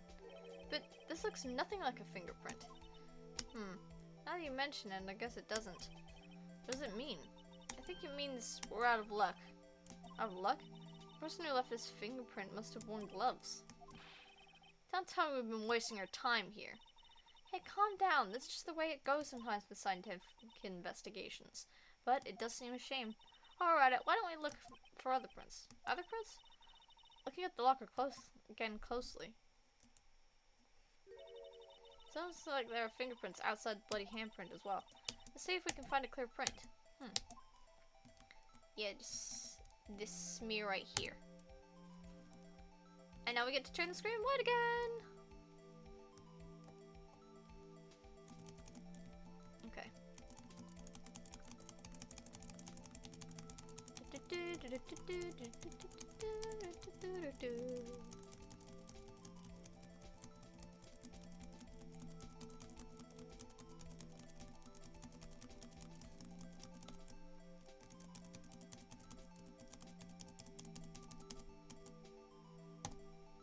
There we go.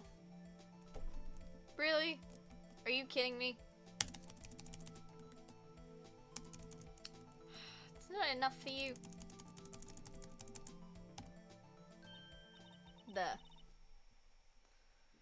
Yay! A print so clear it's dazzling. Dazzling? Anyway, this print took a lot of effort to find. Let's match it up right away. So we're not done yet. This is quite a process. There's no point in finding a fingerprint and not knowing who the owner is, right?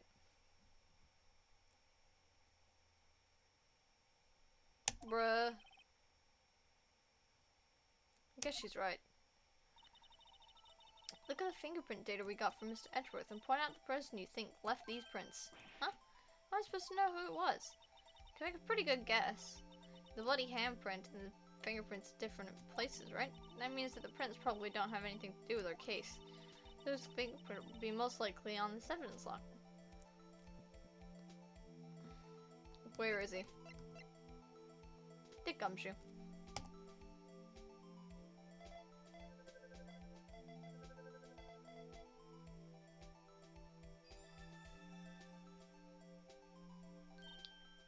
Aha! So these prints belong to Detective Gumshoe. Something wrong, Mr. Wright? He gave me this so what look. I guess that's probably because I was thinking, so what? Okay, so we came up with nothing this time. There's always next time.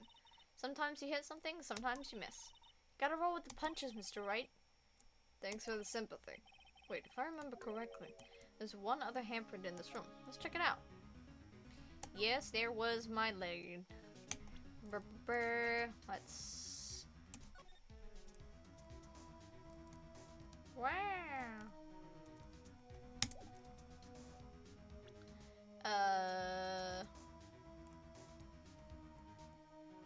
Okay, so I'm guessing we have to examine the handprint first. This is where we got a luminol fluid reaction, right? Right, there's a handprint here. Okay, want to try using this? Yep. Okay, let's check for prints. That's the spirit.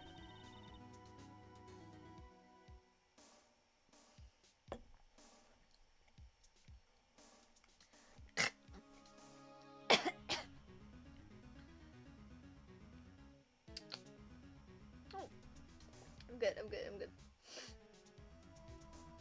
I have to warn you about something first. What?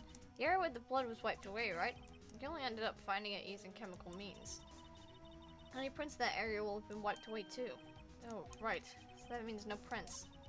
Would you say the probability of your hypothesis is high? Don't ask me! Anyway, we must try to find prints that weren't wiped away. Prints other than the ones left by the bloody hand.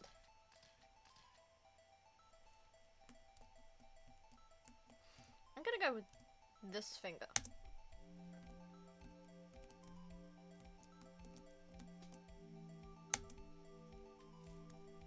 Okay then.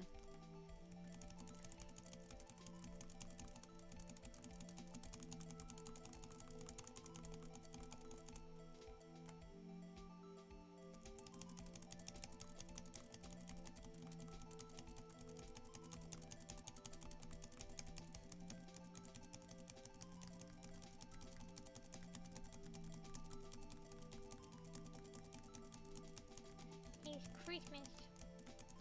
We're turning the whole place white.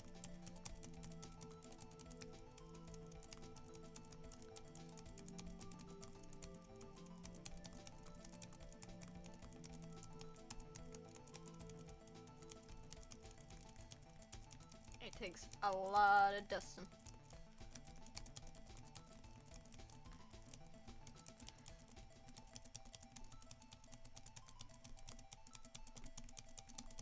There we go. Thank you. So, let's...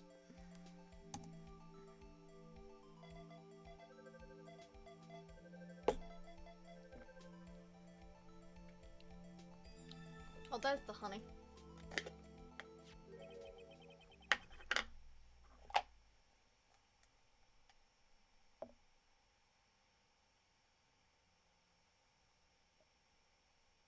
We're at the end of it. I'll make another one for the second half.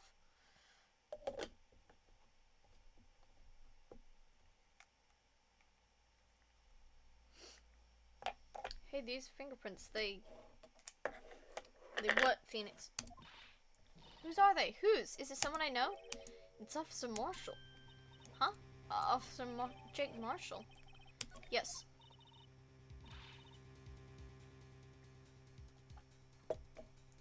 That's gotta be a coincidence. He's not involved in the crime. Emma. This is the decidedly different from Detective Gumshoe's prints. Luminol reaction, the blood and the fingerprints are in the same place. Oh, oh! So we have Jake Marshall's fingerprints. On a white bloodstain.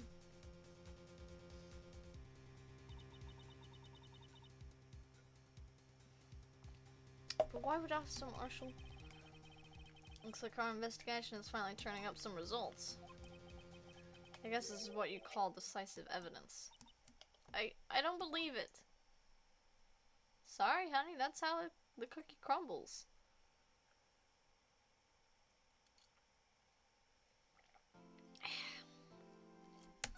Yeah, we gonna save.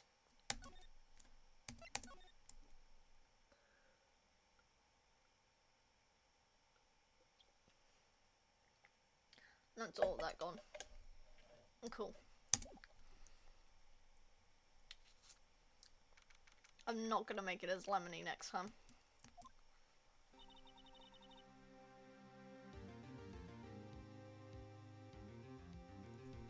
Alright. I'm gonna hit the BRB. Because lunch is almost ready, so may as well pause here while it's the start patrol. I will see you guys soon.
Hey guys, I'm back. And Suspended's here. Nice. Alright, let me bring my phone up with the wiki again. Here's Suspended. Alright. We are now on day 3, trial former. So we're on the second trial of the game. Where were you gone? I was getting lunch. I was having food. Okay. Right. Got the wiki up. I'm ready to go. Let's fucking do this. Pathetic. Yeah, I know, right? I need food. Yeah. Truly. Truly pathetic. I need food to survive. Although I could have done without a particular ingredient because it's one that tastes slimy and weird to me. I ate it anyway because it's food, but you know. So, what do you think, Mr. Wright? I think the prosecution is as confused as we are. After all, the victim was murdered in 2 different places at the same time, and a different suspect was arrested at each of the crime scenes. Lana! Good morning, Mr. Wright. I apologize for yesterday. I was indisposed. Food is food. It is. I hope they didn't hold you too long for questioning. We just finished, actually. I'm used to all-nighters, though. So, how'd it go? As Mr. Wright suspects, the police are clueless. I figured as much, so I struck a plea bargain. Plea bargain? What do you mean by that? Except for pineapple pizza. That's a war crime. I've had pineapple pizza like a few times in my life. Not because I bought it myself, it's what my parents bought. We don't get it anymore. Mostly because... nah. It's not good. It's... to be honest, it's mid. It only belongs on Hawaiian. And that's a stretch. But yeah, it has a weird texture because it's not the same texture as anything else in the pizza. Like, it's its own weird texture. And that's definitely weird for me. We get, like, meat feast pizzas now, which is great because, you know, fairly even consistency is all meat. But pineapple pizza, it's mid at best. And that's on a good fucking day. If it's not a good day, it's not good.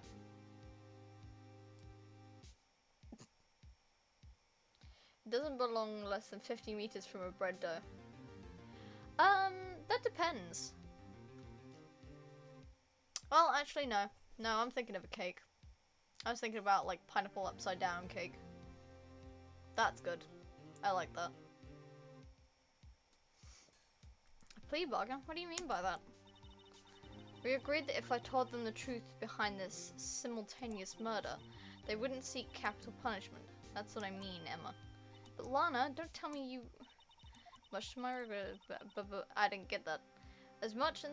I'm as much in the dark about this as they are. Sky, We found trace evidence of a certain person in the police department's evidence room. They belong to Officer Jake Marshall. What kind of trace evidence? Blood-stained fingerprints, to be exact. That's the trump card I have up my sleeve today. You do understand what this means, don't you? In order to defend my sister, you're going to accuse Mr. Marshall? And Ripstream.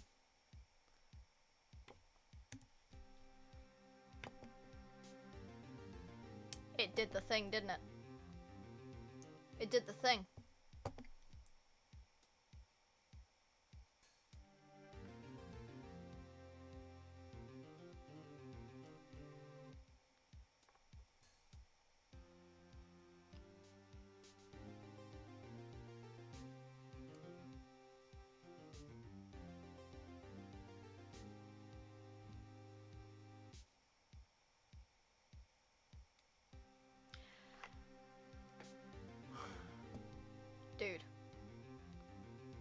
the fuck? It says my session's just not going. What the shit? Suspended. Stop breaking my streams. This happens every time you show up. God damn it. It was going for like almost 3 hours. Just fucking fine. Dude. Stop breaking my streams. Ugh. This sucks, but why does it keep doing this? Hang on.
That's weird.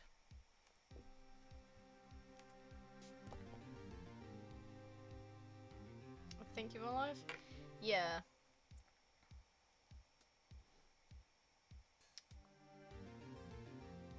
Is he even showing my mic? He shows my mic.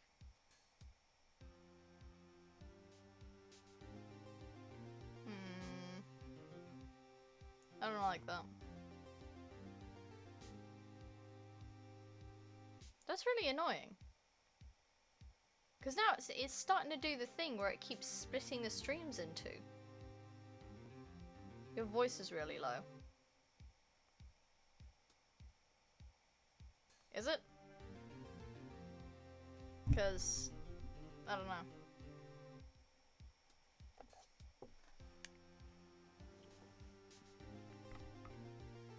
Give me a second.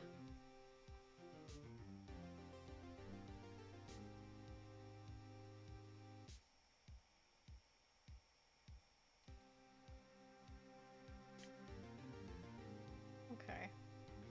Well, that's definitely weird.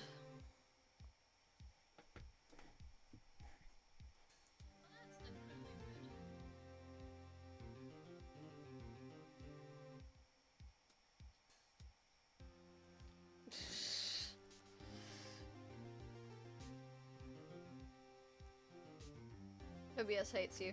No, I don't actually think it's OBS. OBS is fine. It's not OBS that's the issue. It's either Twitch or my Wi-Fi. Because it's still streaming and it's still recording perfectly fine. That's the thing.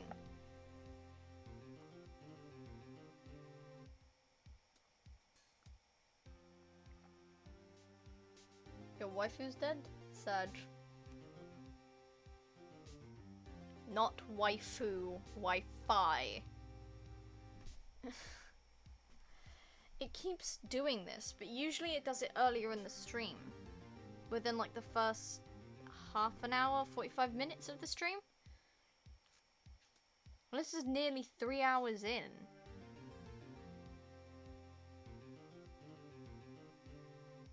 I don't know why it keeps doing that. Yeah, same thing, both are like negligible. I don't have a waifu.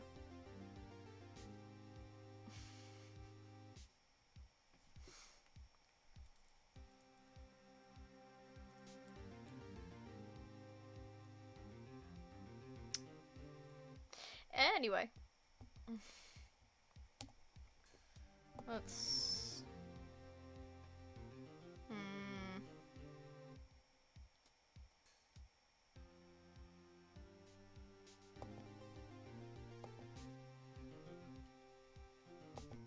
Anyway. In order to defend my sister, you're going to accuse Mr. Marshall? We have to play the cards we're dealt. Isn't that right, Miss Sky? As I was saying, Pineapple is a bred offender and should not be near 50 meters of a bread dough. I mean, yeah, I guess.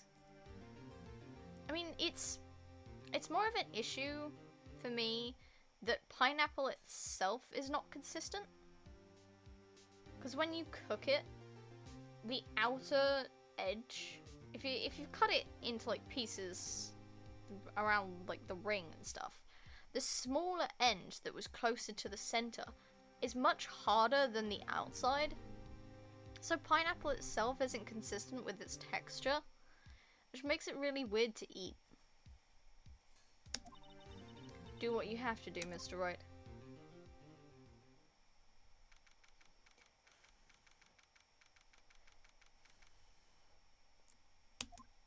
Pineapple upside down cake, though.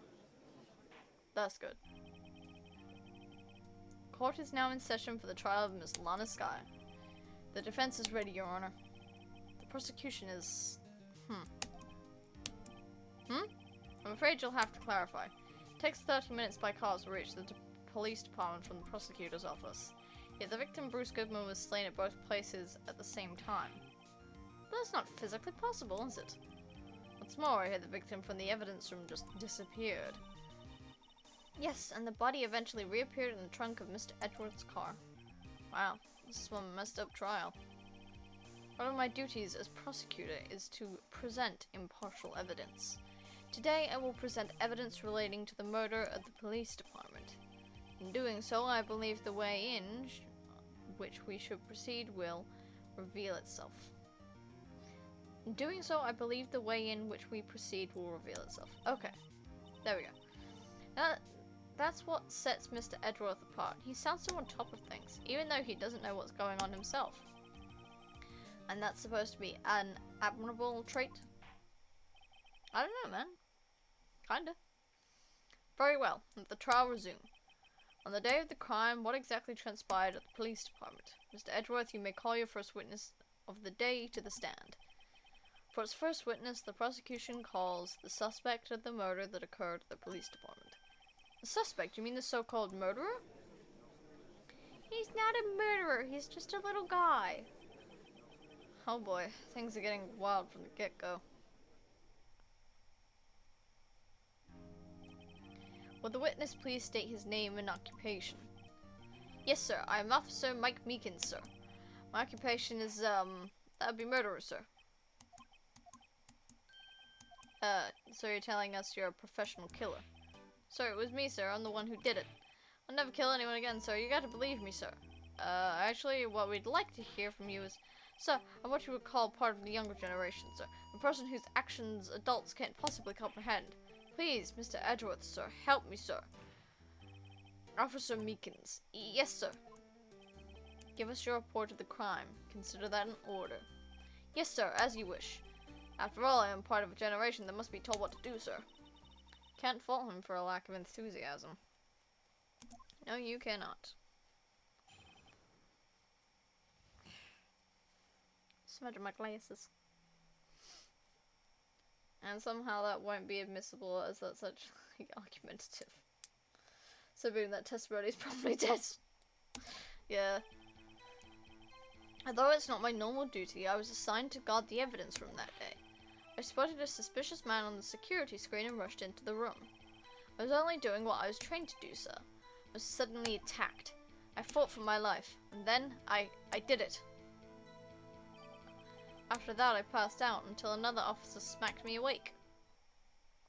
Rip Edgy, he would probably lose his license. Let's be honest, none of this is actually able to hold up in court. There are, like, lawyers, like, legit lawyers, that have played this game and gone, yep, no, that's wrong, that's wrong, that's wrong, that's wrong, that's wrong, that's wrong. You know, This is wrong. Alright. Hang on, I gotta clean my glasses. I'm getting a smudge like dead center and it's bothering the hell out of me. So the victim, Detective Goodman, attacked you. Yes, I can read without my glasses. Not particularly well, but I can read. It just hurts my eyes. Do unto others before they do unto you. That's the Meekins family motto, sir. I see. Then you fainted and a colleague helped you regain consciousness. Yes, sir. He knocked me upside the head, sir. Very well. The defense may begin its cross-examination. What I need here is more info to work with. That's why you press him. You dumbass. Oh my god, I didn't notice. His badge has him saluting. God. Alright, let's press on everything. Mr. Meekins, you work in the General Affairs Department, do you not? Yes, sir. I'm in charge of hiring new recruits, sir. Yikes. Well, there's a scary thought. Evidence transfer was taking place on the day of the crime, which meant many officers were given special tasks not ordinarily performed. I was in charge of guarding the Blue Badger, sir. The Blue Badger? Fuck's sake, I just noticed that, yeah. Yes, sir, the lovely police mascot created by the Chief of Detectives, sir.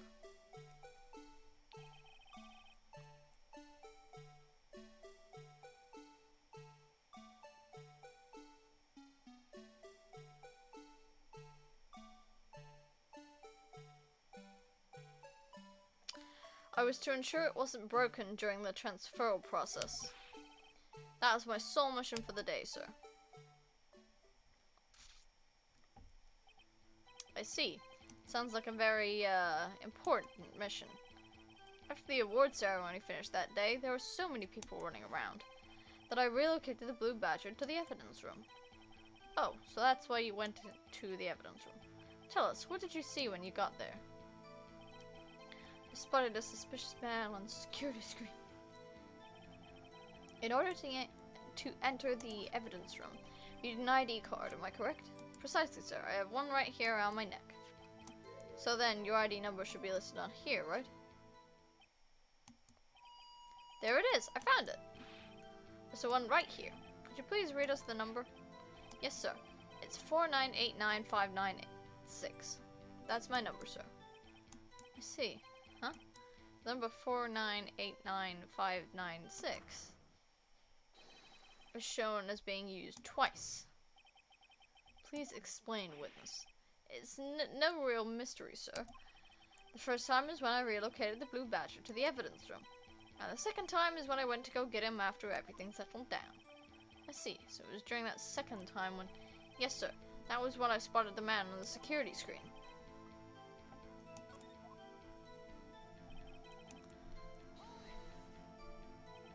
So you were attacked. Can you please tell us exactly what happened to you? It was a knife, sir. A knife! Detective Goodman pulled a knife on you. What happened then? Well, with me charging in on him like that, he looked as surprised as I was. Not exactly the kind of person someone would want to run into. That's what I reacted, sir. I swung my arms like an octopus struggling to detain him. That's how I got this gash on my hand. Maybe if you just kept your cool, your hand wouldn't be... When I saw the blood trickling down my arm, I panicked. I grabbed the man by his collar.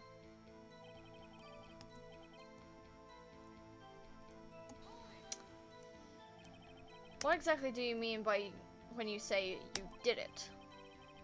I know I don't look the type, but I'm real into kung fu films, sir. The man let his guard down for just an instant, so I snatched his knife from him. You took his knife. I spun him around and performed a disarming maneuver. I made sure to close my eyes like a man. See. He must have been desperate. Next thing I knew, his white coat was drenched in a sea of my blood, and then the next thing I knew, yes, he punched me right in my face, sir.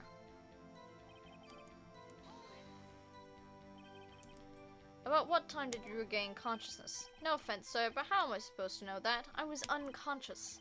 Oh, right. According to the report from the officer that woke the witness, it was about 5:30. He hit me right in the head, too. I woke up crying tears of pain. That's nice. I mean, it's nice that you recovered, that is. When I came around, though, I made sure to finish my mission, sir. Your mission? Yes, sir. The Blue Badger, sir. I returned him to the entrance before things got out of hand. Well, you can all rest easy now. I believe we now have a fairly accurate picture of what happened. Yes, Your Honor. Only one thing remains unclear. Was the man this officer murdered really the victim? He's got a point. Yes, Officer Meekins? With regard to that, sir, take a look at this. It was sent to my jail cell. Chief Gant delivered it to me just this morning, sir. The chief delivered it? What is that? Videotape? God, this is old. This is a videotape era. Yes, sir. That's absolutely right, sir. A videotape, sir. It contains footage from the security camera in the evidence room. What? But I specifically asked if there was such a tape, and I was told it had been mistakenly erased. It's quite a mistake. I just do what I'm told, sir. It's the only thing I'm really good at. Looks like communication with the police department is as good as ever. Well done. Let's have a look. Show us the video of you murdering the victim. Oh, please stop using that word murder, sir. It scares me. A video of a real murder. Just what are we getting ourselves into? It's not of a murder, though. I know. I remember it because it's creepy.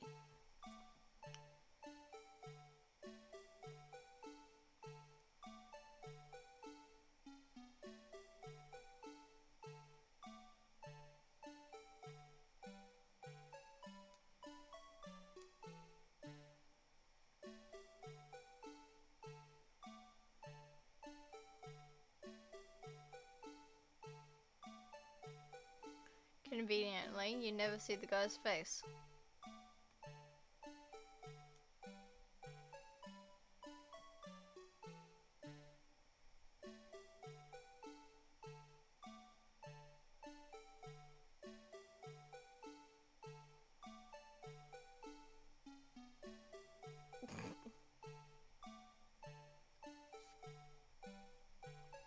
Looking into an analogy, at least it seems to be.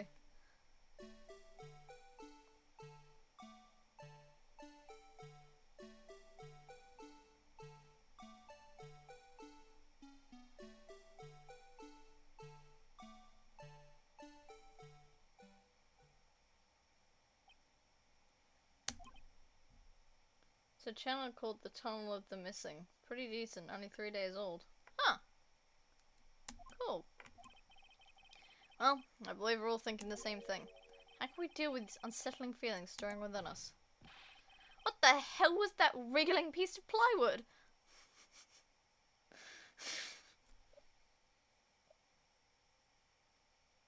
Honestly, my first time seeing that, I was with Edgeworth on that. Because, what the fuck? Wriggling piece of plywood? Yeah, the Blue Badger. It's battery operated, so it just moves on its own until the batteries die.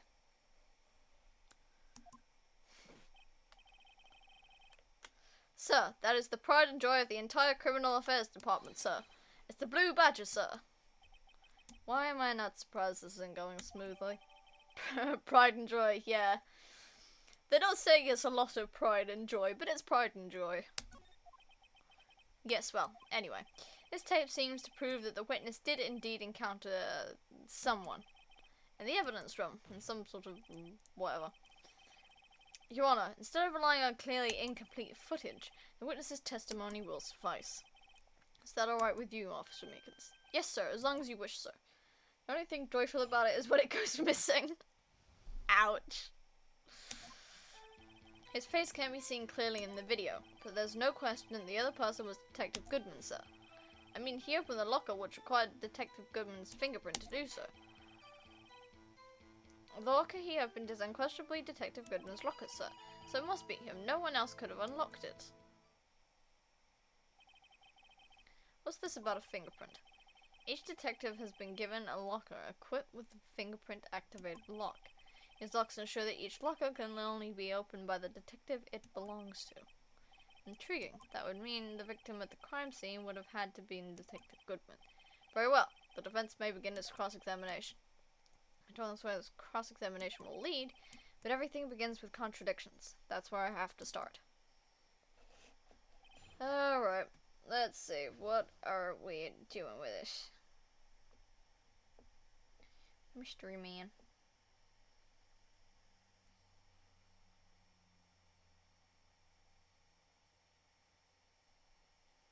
Oh, don't insult him like that, Wiki. If there's one trait that makes Meekin a competent witness, is that he never looks at people's faces. Oh, don't insult him. He's just a little guy.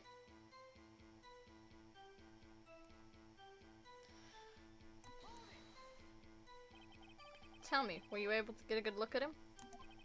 At the face of the man who attacked you with a knife? Sir, if you must label people as having seen or not seen the man's face, I believe I would be classified as the latter? The latter, but you were standing right in front of him, were you not? More to the point, you are the person who fought him, aren't you? Oh yes, sir, but I didn't get a clear look at his face, sir. Not the kind of guy who looks directly at people when talking to them, you see. Yeah, that's a good trait for a police officer. Still, I'm sure it was him. I bet my badge on it. I wouldn't do that if I were you, because I have a feeling it's not. But you don't know that for sure, do you? You never actually saw Detective Goodman's face. Well, I suppose you might say that. That is, if you must label people as having seen or not seen it. Since his face can't be identified in the video, only you can verify it. Why is everyone looking at me? I had to label your stares as disturbing, or Meekins. Eek! And you've been shown a questionable video at best. We are not in the best of moods. Now please be more certain when you testify. Yes, sir. You claim the man who was brandishing a knife on you was Bruce Goodman. Tell us why you are positive it was him.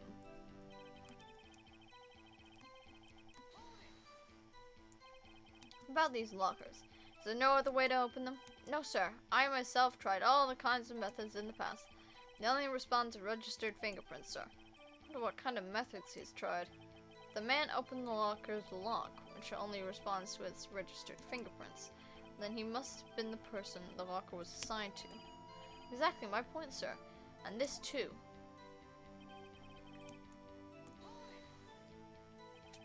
How do you know that information? I've heard rumors, sir, from people in the know, sir. People in the know? The work is in the department cafeteria, sir. They keep me informed. They also listen to my romantic troubles, sir.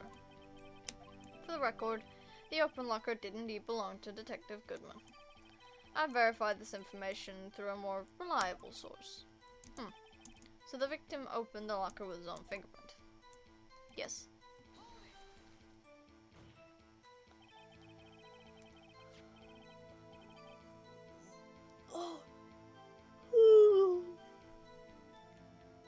However, the most important detail is not shown in this video.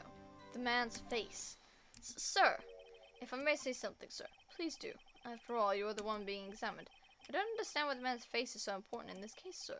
I mean, it was his hand that opened the fingerprint lock, and it was his hand that tried to thrust his knife into my body, sir. My unsettled state can testify enough to this, sir.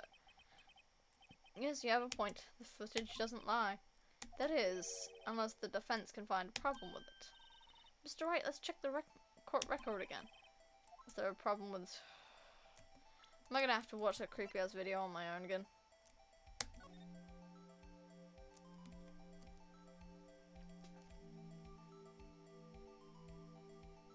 Thing is, I have a feeling it has to do with the cloth.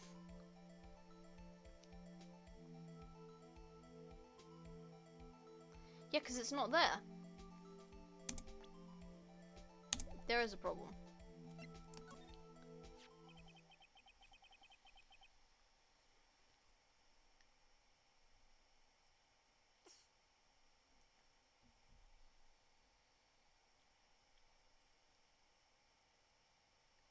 Okay.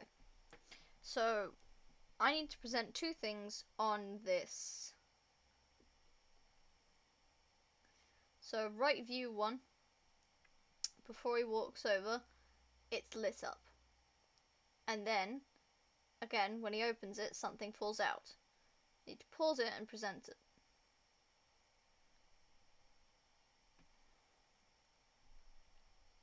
Judge wants you to present the thin insulator. Okay. There's one thing in particular that seems rather strange. This contradiction leads to the possibility that the man might not have been Detective Goodman. Thought this video contains such a contradiction? Interesting, Your Honor. I have a proposal. Yes, Mr. Edgeworth? I propose we have the defense point out to us this alleged contradiction in the video. You would want me to point it out. Very well. Proposal accepted. Let us further inspect this piece of evidence. I will now play the security tape. Mr. Wright, please show us the contradiction you speak of. It's the first time I've ever had to do that. You can do it, Mr. Wright. It's set up so you can fast forward, rewind, or pause the video. Just take a good look and be sure to point out the right thing. Please don't play it too many times. I can't stand watching this video. Can this guy even become a police officer? Now then, Mr. Wright, please enlighten us. Where is the contradiction that indicates the man may not be Detective Goodman?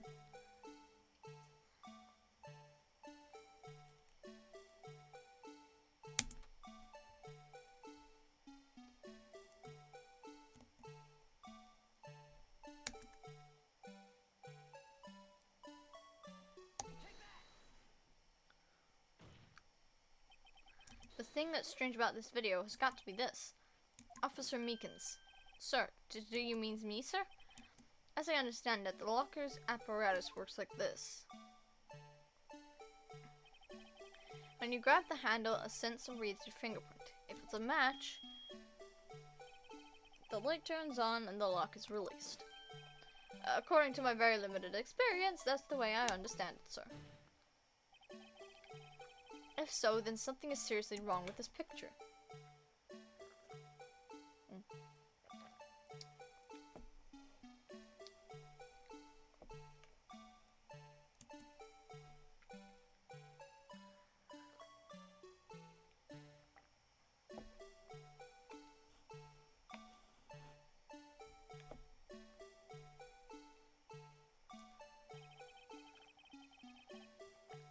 When the victim reaches for the handle to open the locker, let's rewind a little to earlier.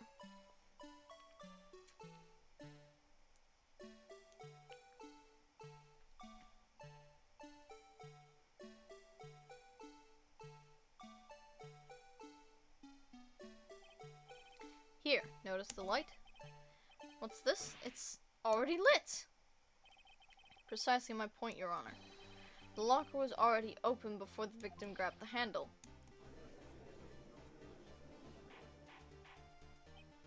Order, order! What's the meaning of this?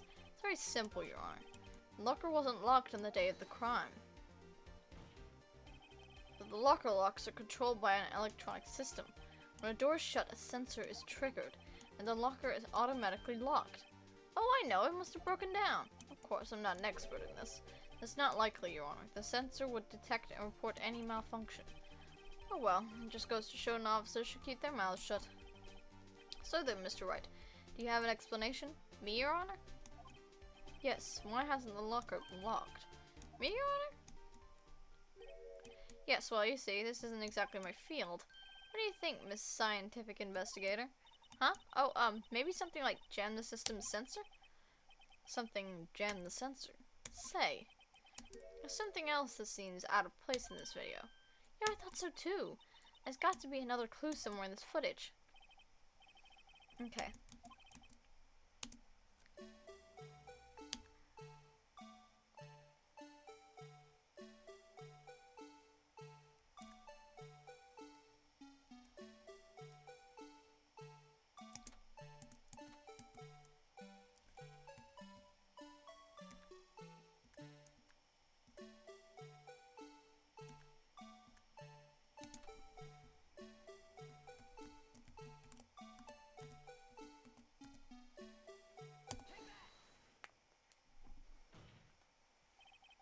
Please watch closely.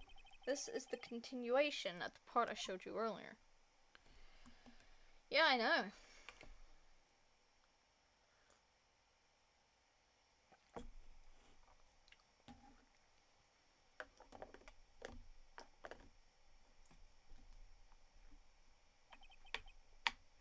What's this? Something white fell out of the locker. But sir, it's been my experience that things fall out when doors are opened. They often fall out and roll great distances when I open my front door, sir. And can be sure that item was completely inside the locker to begin with. What do you mean? A sensor triggers the lock when the door is shut. What if something was inserted, say, between the sensor and the door? Inserted? Yeah, inserted.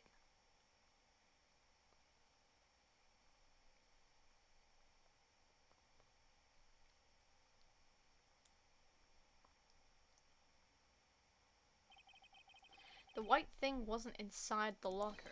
It was stuck between the door and the sensor. Oh, I understand now, sir. It's just like my tie. 2 out of 3 times it gets stuck in the door when I get out of my patrol vehicle, sir. Instead of the door closing, my tie chokes me. The object would have to be extremely thin to fit in the door. Not only that, it would also have to block electrical currents. It would need to be an insulator. Yes, an insulator. But at the crime scene, there just might have been something that fits the description. But sir, by insulator you don't mean. I think I finally got this figured out.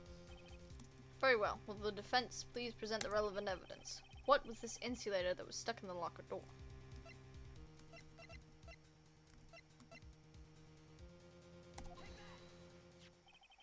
I found this near the locker.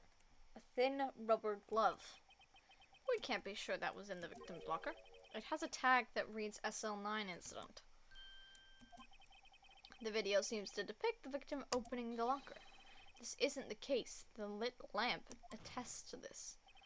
On the day of the crime, even I could have opened the locker. Is this not so, Officer Meekins? Sir, it would appear so, sir. Order, order, order! So are we to believe then that the victim, whom this witness stabbed in the evidence room, was not Detective Goodman? Sneak sticks into chat. Hello? Isn't it late over there? What you doing?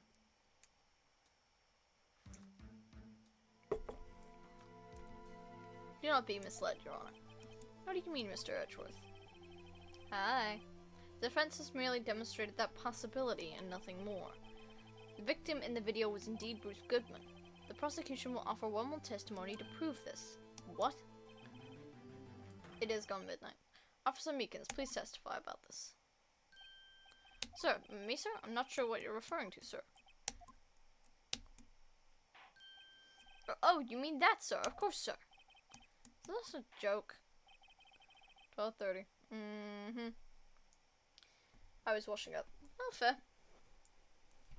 If I stretch my legs a bit. And I'm not eepy. Oh, I am. A little bit.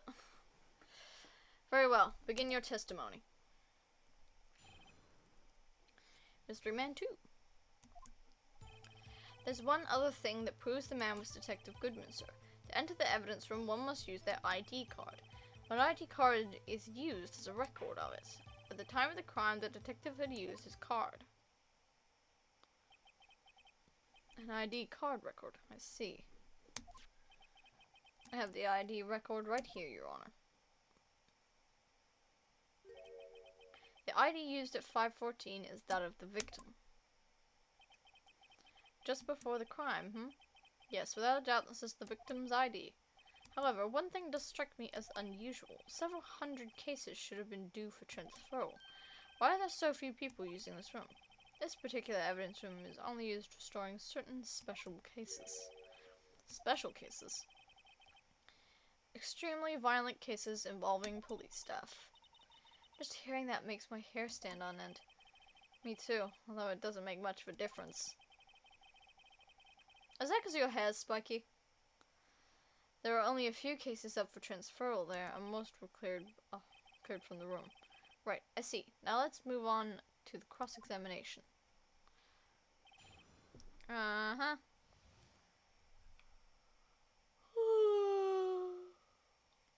If I could give my sleeps to you, CL, I would.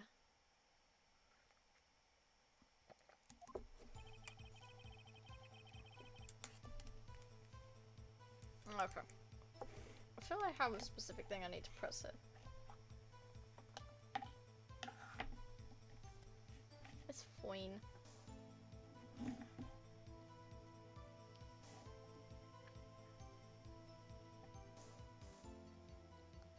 Right.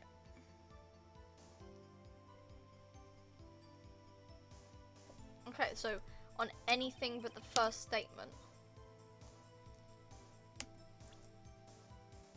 I'm gonna present the lost item.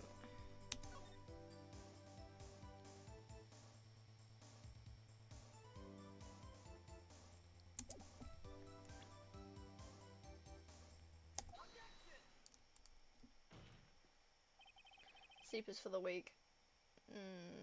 Then I am very weak. Wait one moment, Officer Meekins. I'm not good at waiting, sir. I have the evidence. I have the witness's ID card right here. Found it at the crime scene. That makes sense. When I say crime scene, I'm not referring to the evidence room of the police department. I mean the other crime scene. The underground parking lot at the prosecutor's office. Yeah, victim. Victim's ID card. Yeah. Your Honor, I have one more piece of evidence to present. It's a very important clue regarding the victim's ID card. A lost item report. It's only half completed. Yeah. Victim's ID card. Yeah, I know. I'm tired, man. I told you, I'm tired.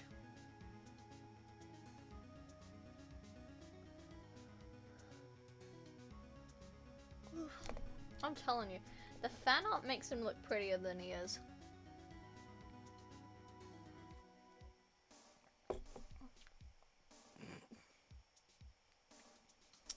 It shows that Detective Goodman had lost something on the day of the crime. Yeah, Suspended came, said hi, and then broke my stream. As soon as Suspended showed up and started chatting in chat, you know, Twitch did not like the fact that Suspended doesn't like pineapple on pizza. I didn't break your stream. Then why, as soon as you mentioned pineapple on pizza, does my fucking stream break? Why did it stop and then restart, huh? Huh? Twitch didn't like the fact that I'm suspended. Yeah, it's throwing a hissy fit. It's like, that's mine. Something important enough to fill out this report. Let me guess. You believe there's something to be his ID card, right? I can't say for sure, but there's a higher probability. On the day of the crime, Detective Goodman was not carrying his card. I got scared. Order. Order! So now, what does this all mean? It can only mean one thing. It doesn't even require much thought. The man Officer Meekins encountered in the evidence room was not Detective Goodman, but rather the man who stole his ID card. The entity was terrified of such a reckless being. Order! Order! Order! Does the prosecution have a response? I have one thing to say to the defense. Bravo, Mr. Wright. Bravo? Allow me to summarize the defense's argument. At 5:15 p.m. on the day of the crime, the man in the evidence room Officer Meekins encounters was not Detective Goodman. There were two grounds to support this. First, the locker in the evidence room was already unlocked. Second, the victim lost his ID card. Am I correct so far, Mr. Wright? Yes. What's he up to? Oh yeah, have you heard the clock song yet? Yes. Anyone have experience with finding hidden text or stuff from images? No?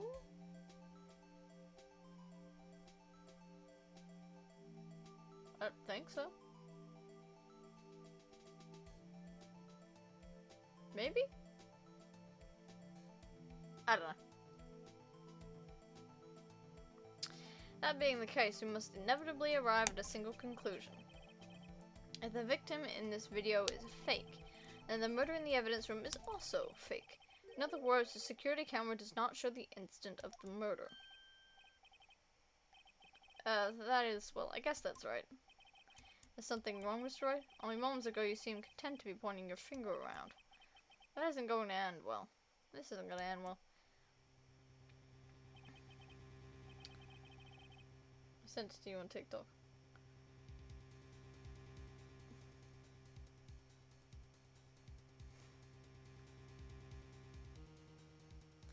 Well, it seems you finally realized exactly what you've gone to such lengths to prove. Explain yourself, Mr. Edgeworth. The defense has already done the explaining for me. The victim in this video is a fake, which means a murder did not take place at the police department at 5:15 on the day of the crime. So the real crime could only have taken place in one location, the underground parking lot of the prosecutor's office, the murderer being Miss Lana Skye, the defendant. The evidence is compelling. A trustworthy witness observed the moment the defendant used the murder weapon. Yeah, well, he done. Man, this takes a long ass time.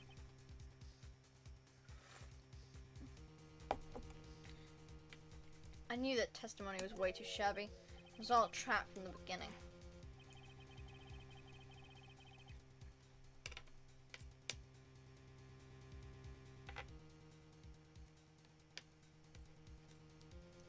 The activity in the evidence room still leaves many questions unanswered. Who exactly was the victim Officer Meekins encountered, and where did this person disappear to?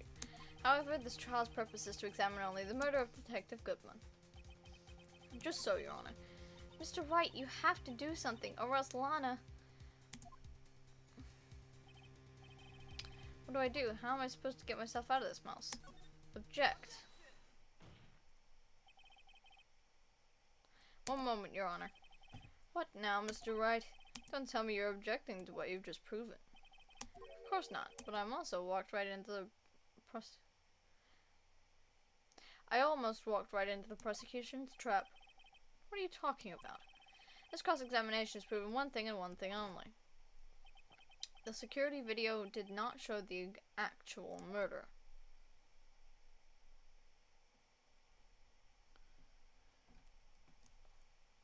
Yes, we're aware that it didn't.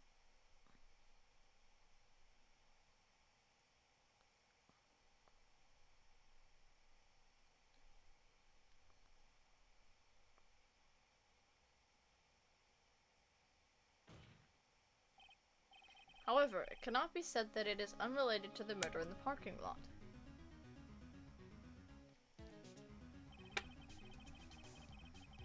Specifically, large amounts of blood traces were found in the evidence room. The defense demands further examination into the truth of the matter. Mr. Edgeworth, yes, Your Honor? If this court were to examine this further, other witnesses will be necessary. Is the prosecution prepared? I'm sorry, Your Honor. The prosecution considered the incident to the police department to be unrelated. We have not prepared any other witnesses for this incident. This might just be my chance. Time to call a certain Texas Ranger to the stand. Mr. Wright, do you mean... Your Honor, the defense would like to specify a specific witness. Oh, whom do you have in mind? Someone we have reason to believe knows the truth. The truth behind the activities that took place in the evidence room. Yep, we're calling Illinois to the stand. The prosecution requests to hear this person's name before deciding whether or not to comply. Very well then, Mr. Wright. This person whom you would have testify, what is his or her name?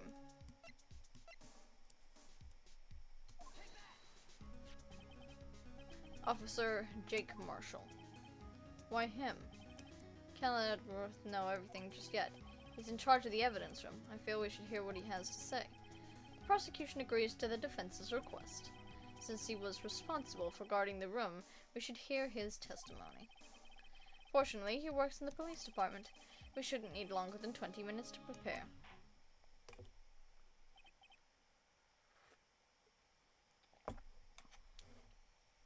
Very well. The court will take a 30-minute recess. The court will take a 30-minute recess while the witness is subpoenaed. Jesus. Will the prosecution please prepare the witness during this time? We will, Your Honor. Court is now in recess.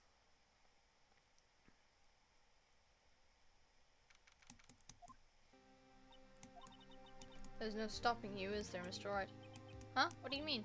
You called for Jake Marshall. It seems you've figured everything out. I haven't figured everything out. Lana, you're the one who knows everything. Emma. You always know everything. Why don't you just tell us? Mr. Wright is trying his hardest to protect you. I don't recall ever asking for his protection. How can you be so cold? Do you trust us? Do you trust me? Hope I'm not interrupting anything, pals. Oh, Gumshoe, honey. Bad timing. Yeah, subpoenaed. Oh, guess I am. I'll come back later. Gumshoe. Wait, Detective Gumshoe, what is it? My head. Yeah. You got a lot of nerve, pal, making a detective run around while on duty. To top it all off, you call me here. Seeing happier people at funerals. Sorry, detective. You better be, pal. Hey! Hey! Hey! Hey! Hey! I didn't see you there, Chief Prosecutor Sky. That's okay, so, have you brought what I asked? Oh! Oh ho! Oh ho ho! Oh ho ho ho! Okay. You mean this, right? My apologies, Detective. Due to my present circumstances, I was forced to use Mr. Wright's name when making my request. My name? Never in a million years would I have thought it was you who asked me. Can I bother you to bring me the SL9 incident files? I'll need them by noon. Talk about crazy. SL9 incident? But Lana, that's... I thought Mr. Wright might need them, so I had them brought here.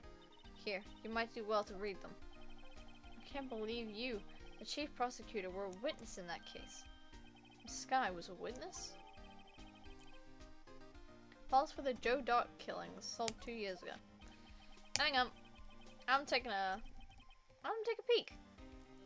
Take it from me, you don't want anything to do with serial murderers. And sentence death. Edward Jones, Jason Knight, Edith Kirby, Rachel Moss, Jeb Bates, and Neil Marshall. His head prosecutor, Miles Edgeworth, witnesses Lana Sky and Emma Sky.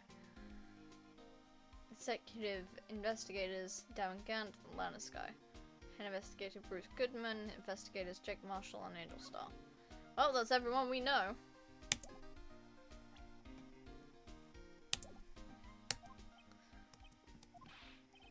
Oh, what? Now I've brought you your stuff, you're just gonna ignore me? Emma? But why? Why is your name in here? What? My name's in there? I don't know, unless... No, it couldn't be. Lana! This SL9 incident, is that... That's the classification number the police filed it under. 2 years ago, the rest of the world knew it as the Joe Dart killings. The Joe Dart... No, Lana! That's over with. No! Emma, wait. She ran away. You know what? I just remembered. I gotta be somewhere. Sorry, pal, but I'm out of here. Jake Marshall, Angel Star, Darren Gant, Miles Edgeworth. Not to mention Lana and Emma. Everyone involved in this case is connecting to those killings 2 years ago. This can't be just a coincidence. Knowing you, you just might be able to figure it out. Time to get back to the trial, Mr. Wright. Best of luck. I better take a good look at this file. I just did!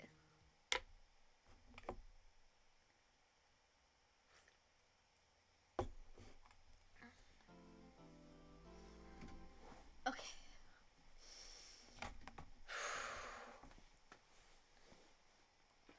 Stretch.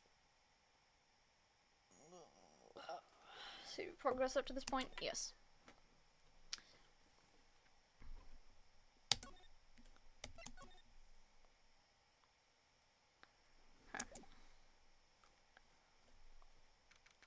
throat's hurting, but I'm gonna do this.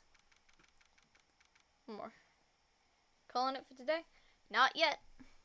Lana's kinda... Yeah, she is.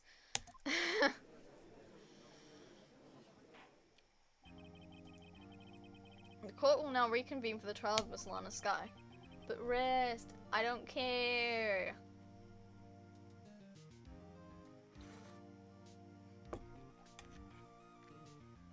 Emma didn't come back. Allow me to call the next witness to the stand. The officer in charge of guarding the evidence room on the day of the crime.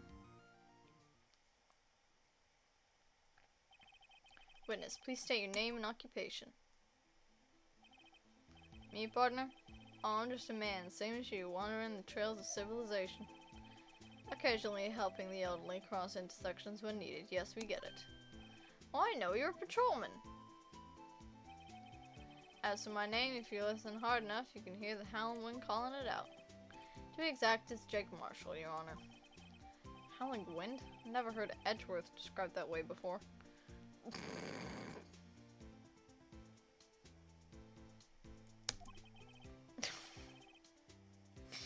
Stop. Horny bonk. Now, Mr. Marshall, let me ask you something. You were in charge of guarding the evidence room on the day the crime took place. Is this correct? According to the papers, partner. What do you mean? A desperado's soul is as boundless as the desert sands. No paper can sum it up. It is best we get on with this quickly. Please share with us your testimony of the day of the crime. In plain old English. Would you rather I went back to Daddy Judge? No, no, fair enough. My job was to keep a wary eye on that bone orchard. They say it was supposed to make rounds 3 times a day, but that ain't my style. Besides, the room's protected by 2 security systems anyway. If I remember right, I was at the street side saloon at the time it went down. I'm just an innocent traveling man, so if you're out of ammo, it's time I hit the trail. Can't say I particularly care for your attitude. Can't say I care for your beer, but you don't see me complaining. Oh! Oh! I forgot about that. That's mean. The judge's bid is a nice bid. It's clearly got good maintenance.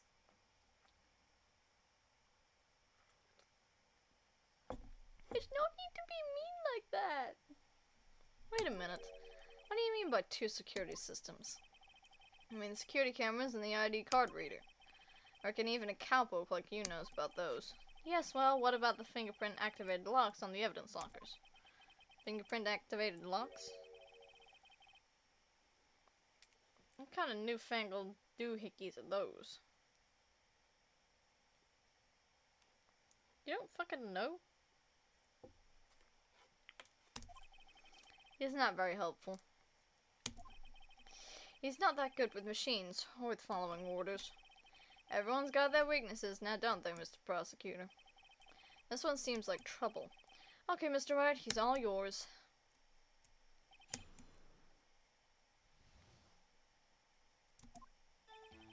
My job was to keep worrying on that bone orchard. Oh, I mean, it is kind of a bone orchard. How exactly did you keep an eye on the evidence room? I just made sure nothing moved in the security camera monitor. The room's so still, even time dies in there. It was just a caretaker who interred the recordings. You interred them. Videos of nothing aren't that useful. When the time would come, I'd erase the tape. If nothing unusual is recorded, tapes are to be erased every 6 hours. Each time I'd erase a tape, it felt like I was erasing a part of my life. This guy has a flair for the dramatic, but it isn't going to do him any good. So in actuality, you don't physically enter the evidence room.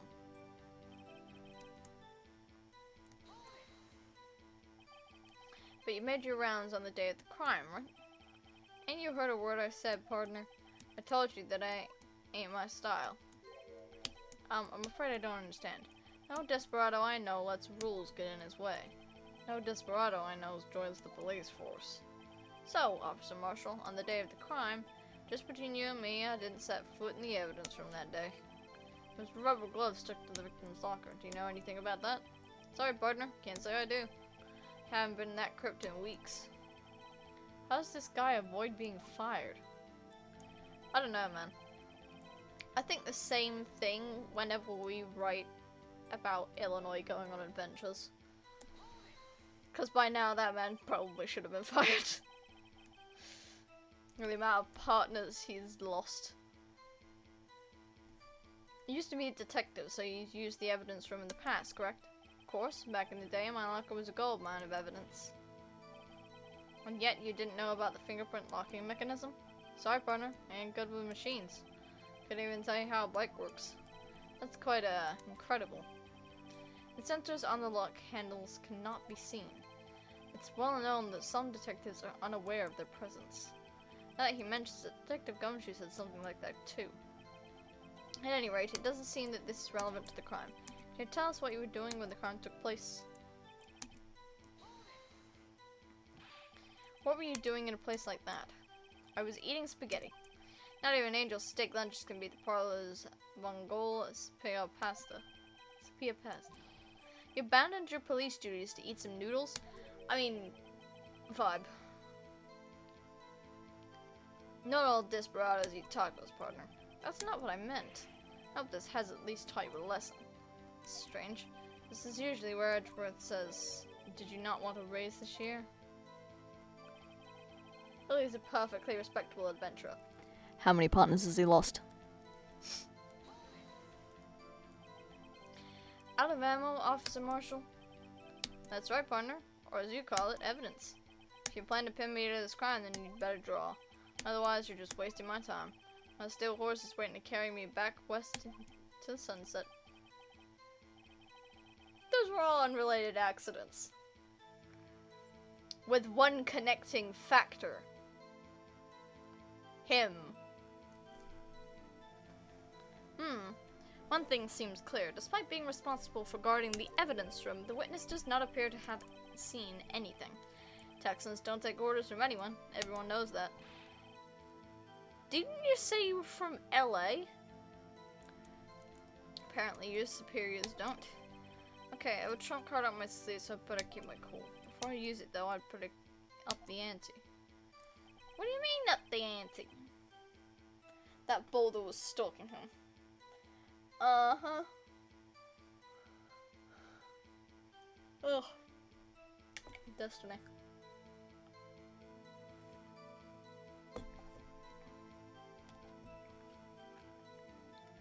Alright, let's check what we need today.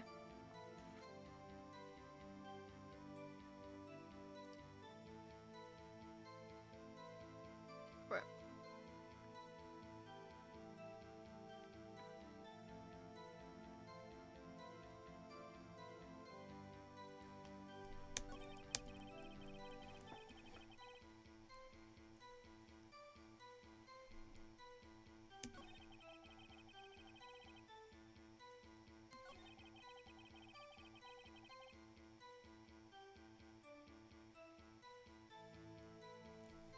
Okay, select Marshall's prints on 4th or 5th statement.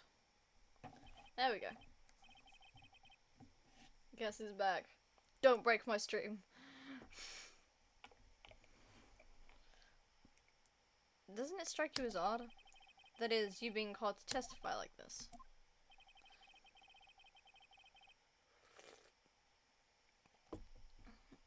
After all, you weren't in the security room at the time of the murder. I will. No!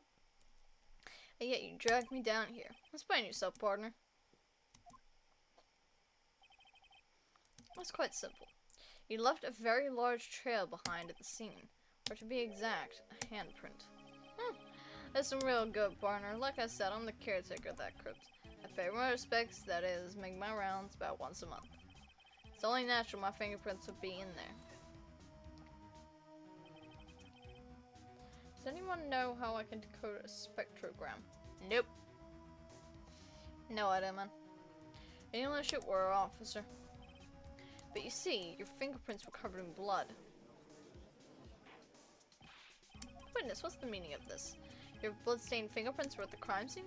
The blood was wiped away. However, the luminol test clearly revealed this. Well, Officer Marshall? Seems to me there ain't a person in this room with a head on his shoulders. I take it you have an explanation then, Officer Marshall. But the blood-stained fingerprints. Very well, you may begin your testimony about your fingerprints. Found at the scene of the crime.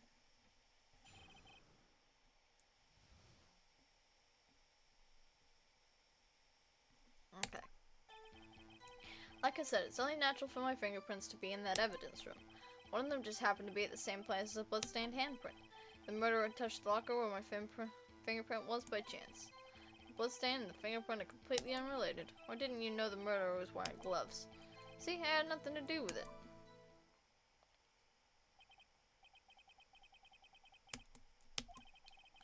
I didn't read that first bit, although there's no room for doubt. Life wouldn't be fun without any doubt, partner. The defense may now cross-examine the witness. This guy's hiding something, I can feel it. That's my chance to prove it.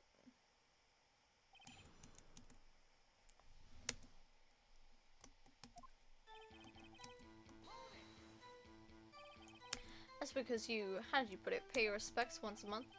Yeah, that's right, that and one more thing. That locker happens to be mine. What? What do you mean? I mean what I said. The locker I used when I was a detective, the locker I still use. I didn't read that bit. I keep skipping over dialogue. I'm really mad at myself for that. I see. It'd be strange if my prints weren't all over that locker. Apparently his fingerprint data was never removed from that locker's programming. He must have been using the fingerprint lock all this time without ever knowing it.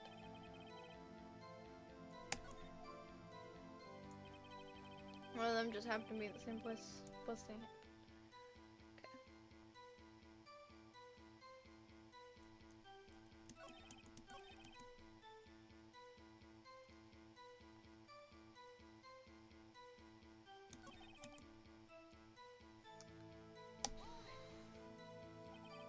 How did you know that?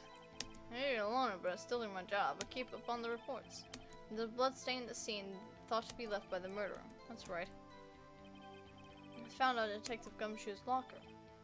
However, no fingerprints were detected on that handprint. Yeah, I think we tried that too. So that would mean the murderer wearing gloves happened to place their hand on top of our Officer Marshall's fingerprint. That's the only logical conclusion. Are you starting to get the picture, partner? The picture? The seal of blood in the desert is just food for the buzzards. There's only one reality, and that's this. Security tape. As long as my trial isn't in there, you can't say otherwise.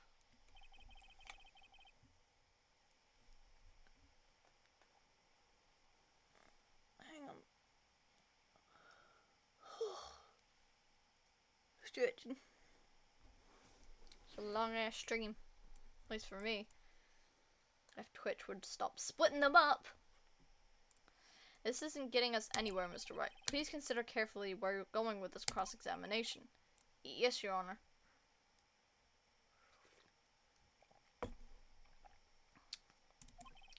Now then, continue your testimony, Officer Marshall.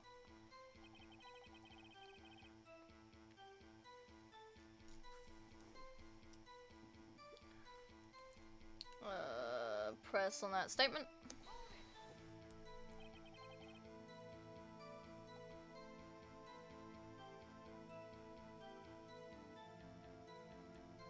What do you mean by that? You want to tie me to this crime, isn't that right, partner? If so, that video is the only direct evidence you have. That video is next to useless. It's full of blind spots. Blind spots? Places you can't see. The camera's panning back and forth. The floor isn't shown. If someone was familiar with the camera's position, they could leave the room without being caught on tape. You don't have time for your speculations, Mr. Wright. Well, Mr. Wright, can you show us evidence in this video that indicates Officer Marshall was present? Please do so now. Show evidence. Look at left view 4. Look at Jake's locker. There's a piece of cloth sticking out. If you rewind it, you'll see it wasn't there before. Present the piece sticking out of the locker to the court. Very well. Allow me to point out your mistake, Officer Marshall. Tread carefully, Mr. Wright, or you might wind up being the one making the mistake. Now then, let's have another look at that video. Show us this incriminating evidence of Officer Jake Marshall.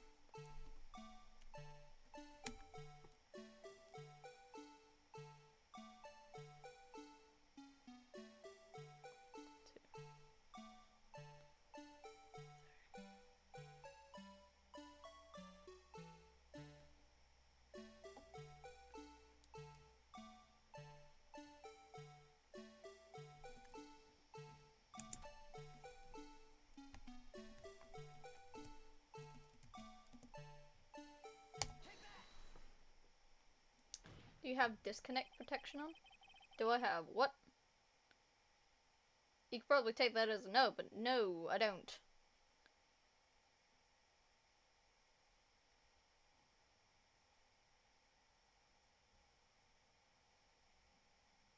Cause my Wi-Fi keeps cutting it.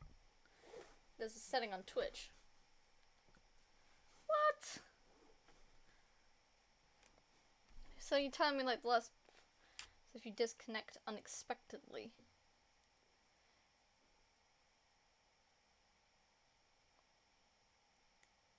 You have about 1 minute 30 to reconnect.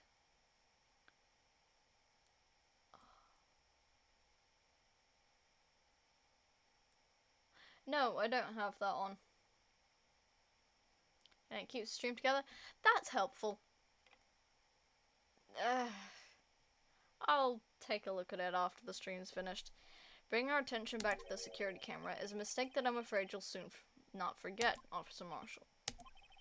The days are short in Texas and so are our tempers. Could you sum up what you have to say in 8 words or less? Very well. You can clearly be seen in this video. Exactly 8 words. Not bad, partner. The key lies in a certain locker shown in the video. Yeah, that's the thing. You should do that. Yeah, probably should. The locker with the white cloth sticking out. That was the witnesses, I believe. Now then, let's rewind the video a bit. Could you rewind it quicker?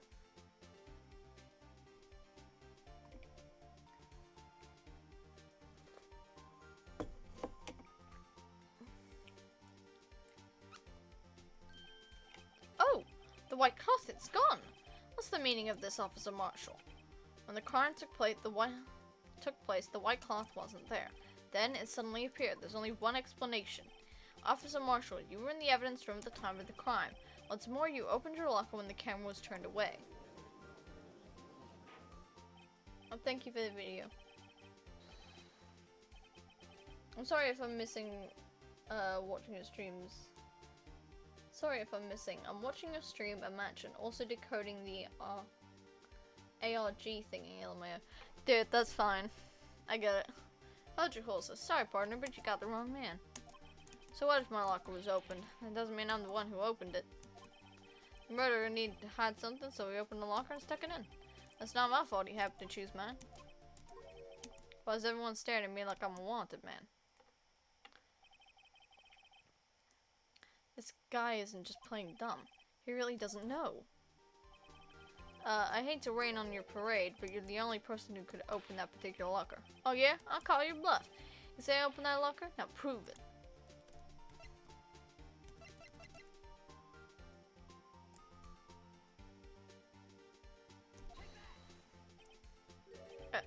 Fingerprint sensor? And also responding to this telecom guy who thinks I'm in the 12th grade. Great. That sounds brilliant. We talked about this earlier today. The lockers can only be opened by the detectives they belong to. What kind of crazy talk is this? Well, Detective Gumshoe did mention something about this. In any case, the locks aren't that obvious. There are even some people on the force that don't know about the fingerprint locks. So, Sheriff, what do you have to say in 8 words or less?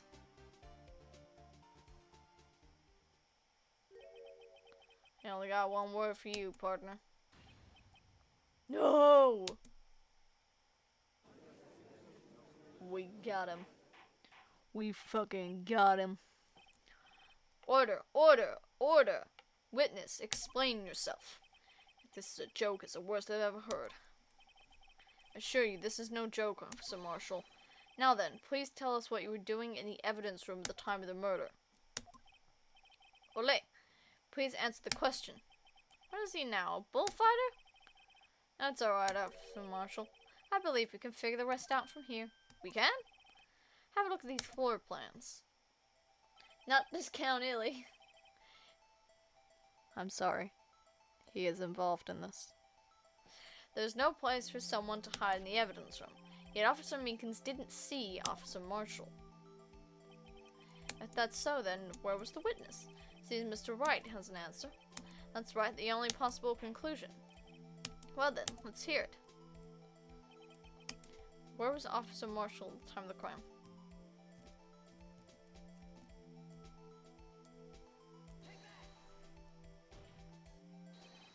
Officer Marshall was standing right here. There, but that's where the victim, Detective Goodman, was. Correct, unless the man wasn't Detective Goodman. I believe the victim in the video is Officer Marshall. It was you dressed up like Detective Goodman. But that's preposterous. Officer Meekins witnessed the detective at the crime scene. Once he saw the man's face, he'd know for sure.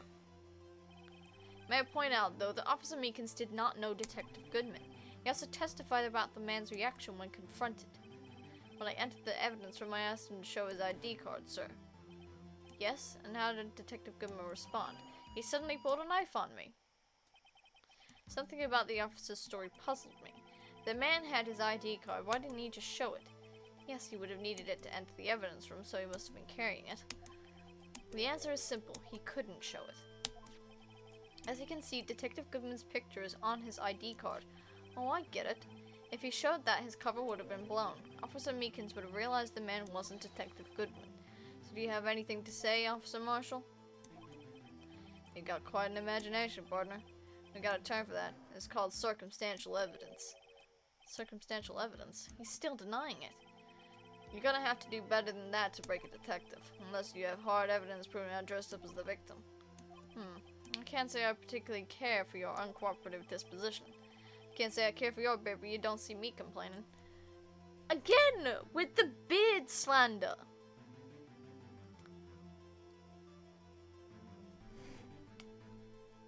Why? What did his beard ever do to you? What did it ever do to you? It's a good-ass beard.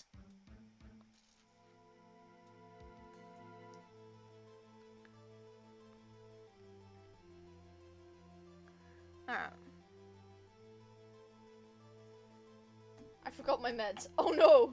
Oh shit. Go take them now. Go take them now. Well, Mr. Wright, do you have any evidence proving beyond a shadow of a doubt that Officer Marshall dressed up as the victim? Well, am I kidding? I don't have anything like that. I can see the fear in your eyes, partner. Seems you're the one who couldn't take the desert heat.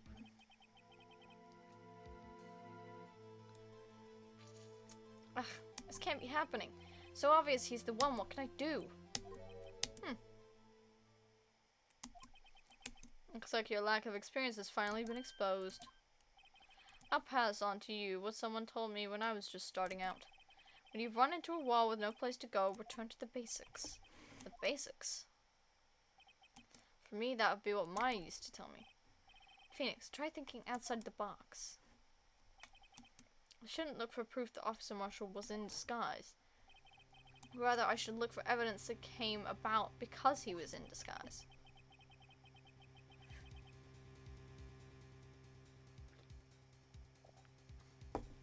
Oh.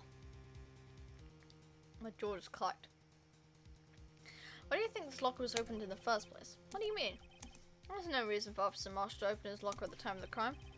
Yet he did, despite the chance it might be discovered later as it had been. Which means he didn't originally plan to open his locker. According to the defense's argument, Officer Jake Marshall dressed up as Detective Goodman at the time of the crime. Then, after the crime was committed, he opened his own locker for some unknown reason. The fact that a white cloth is sticking out of the locker seems to indicate that he opened it in order to put the cloth inside. So, just what exactly is this piece of cloth? Perhaps the video is the key to all our unanswered questions. I don't have any evidence, so this video is my only shot.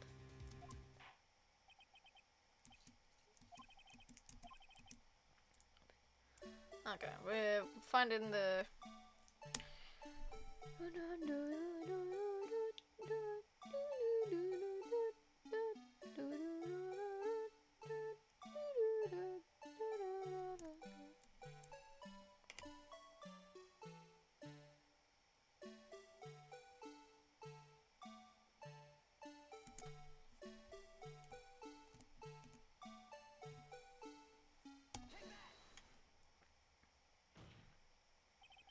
For some reason, you disguised yourself as Detective Goodman and entered the evidence room, though I don't know to what end yet. However, something unexpected happened. Officer Meekins barged in on you. When asked to show your ID card, you pulled a knife on him. However, Officer Meekins panicked, and the white coat you were wearing was soiled with blood. A bloody white coat. You couldn't just walk out like that, so you hid the coat in your locker. Not bad, partner.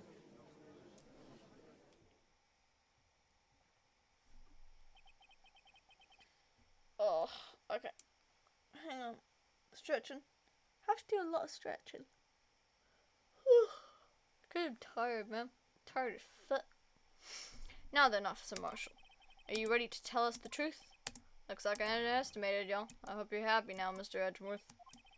2 years ago, if you were only half as persistent then as you are today, we all wouldn't have to be here now, would we? Officer Marshall, tell the court what you did, all of it. Alright, it seems the time has come.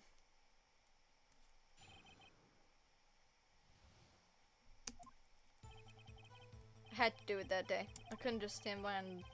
well, couldn't just stand by and let it die. I stole the detective's ID and dressed like him. I planned to take out the evidence. I wasn't expecting Officer Meekins. I knocked him out. I managed to escape. I knew which areas wouldn't be caught on the camera. There wasn't any murder in the evidence room at 5:15.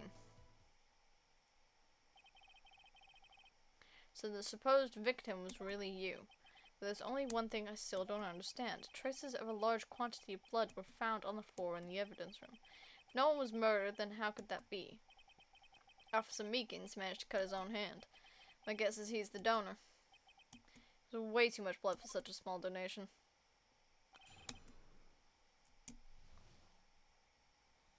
Right. Okay. Have to press everything. Alright, cool. When you say it, you mean, do you even have to ask, partner? The SL9 incident. 2 years have passed since that case was closed. It was going to completely end with a transferal that day. Not if I have anything to do with it. That incident's not over. What did you hope to accomplish by sneaking into the evidence room? When a case is closed, only that case's lead detective can go through the evidence. I wanted to have a look at it myself one more time, no matter what the cost. I don't care what anyone else says, partner, that case is mine. But Officer Marshall wasn't in charge of that investigation. Why does he care so much about it? That day was my last chance. That's why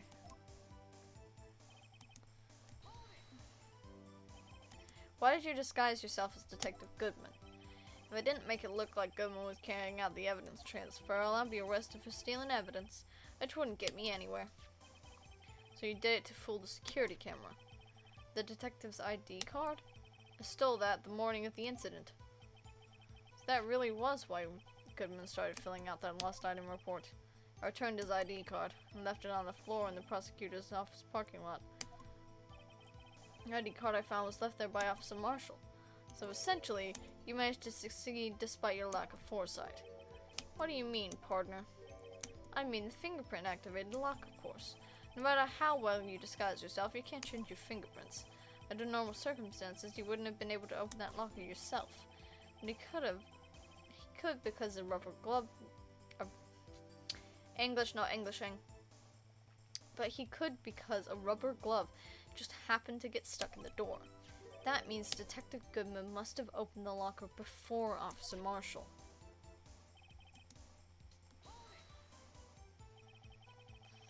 You pulled a knife on Officer Meekins and tried to drive him off?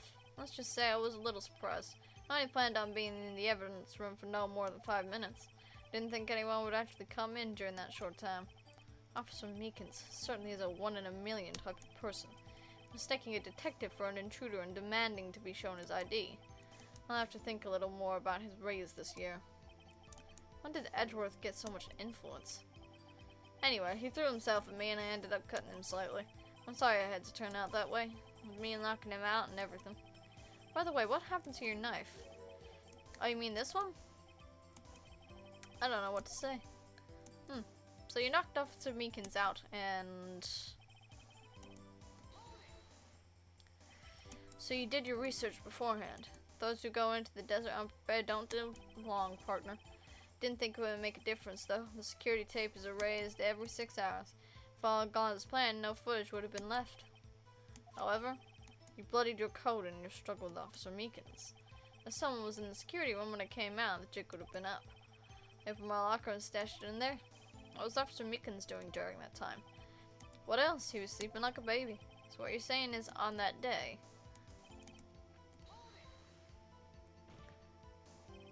But the blood found at the scene certainly indicates a crime took place. What are you, blind? The victim as shown on the tape is me, and I'm not dead yet, partner. So you stole the evidence from the locker. Actually, no I didn't. Why not? When I opened the locker, the evidence was already gone. What? Mr. Edgeworth, where is that evidence? It's still missing, Your Honor. Ooh!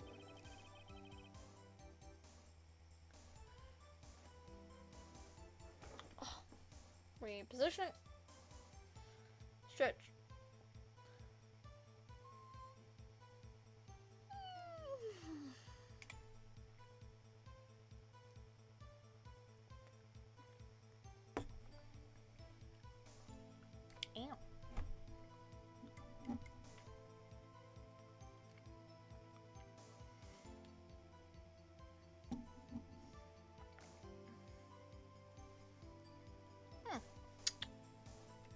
Detective Goodman's locker was already empty. Someone else stole the evidence. Officer Marshall, may I ask you one thing? Fire away, partner. We're a free country. Just remember, I'm also free to decide whether or not to answer.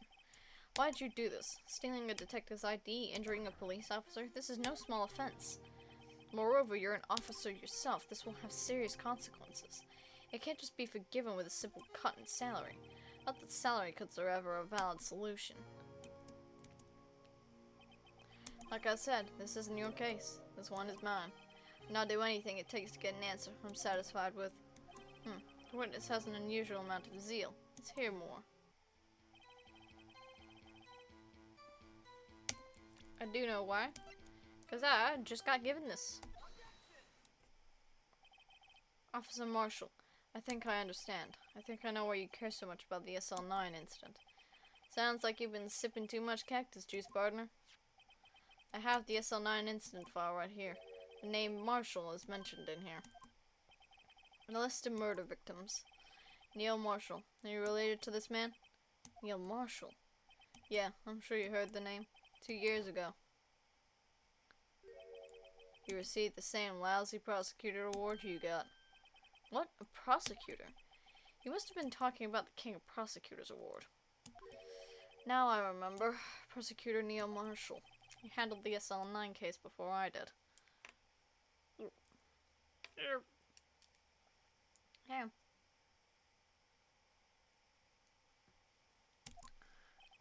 That's right. He was killed. And the case fell into your hands. What's his relation to you? He was my brother.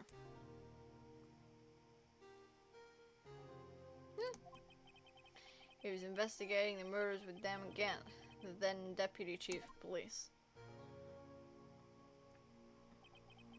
The group of detectives I was part of worked under him. We were desperate to prosecute the killer. Joe Dark.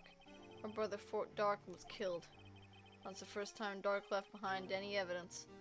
That's all we needed. Neil looks even more like Illy. Yeah, I know, right? He was arraigned and incarcerated.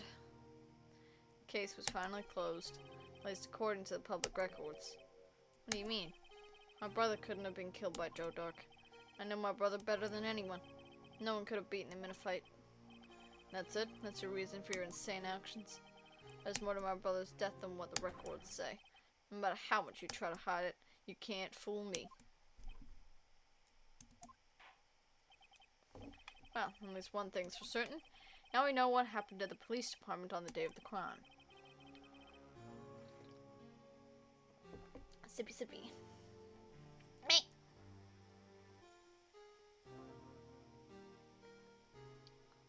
Okay. That was the last day the SL9 case could be reopened. Not satisfied with this resolution, Officer Marshall planned to steal the evidence. Disguising himself as Detective Goodman, he entered the evidence room. Officer Meekins confronted him, so he rendered him unconscious and fled. Yes, this mystery has finally been cleared up. A murder took place at the police department that day. The things that happen by chance never cease to amaze. At exactly the same time as the murder at the prosecutor's office, this fake murder was going on at the police department. Chance. It's got to be more than just that. If no one was murdered at the police department on the day of the crime, that means the murder in the prosecutor's office parking lot was the real one, which in turn means only one person could have committed the crime. Chief Prosecutor Lanner Sky. But wait, a verdict wasn't reached in yesterday's trial. Which is why we examined the incident at the police department today. But there's only one reason the defendant was not convicted yesterday. There was yet remains the mystery of the simultaneous murder at the police department. Seems to me this boy's got the draw on you, partner. All of the mysteries at the police department have been resolved, no doubt about that. Our sole murderer took place at the prosecutor's office. The only suspect is Lana Sky. And the testimony of one Miss Angel Starr is completely incontestable. If you have a response, make it a single word or less. Ugh. I rest my case.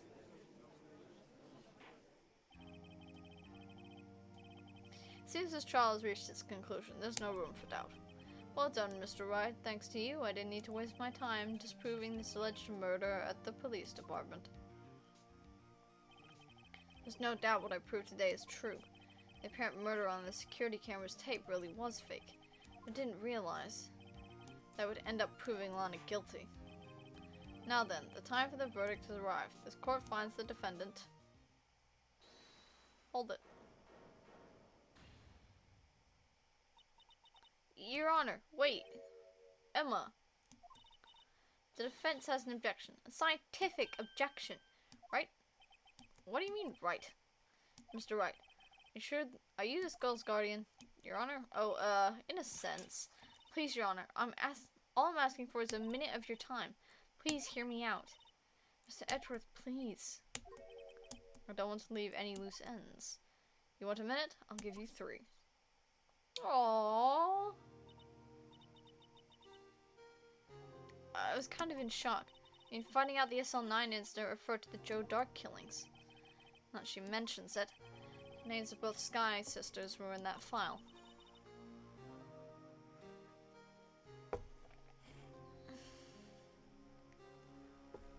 That's when I figured it out. I mean, what Officer Marshall was trying to do that day, so I knew his fingerprint had nothing to do with the crime.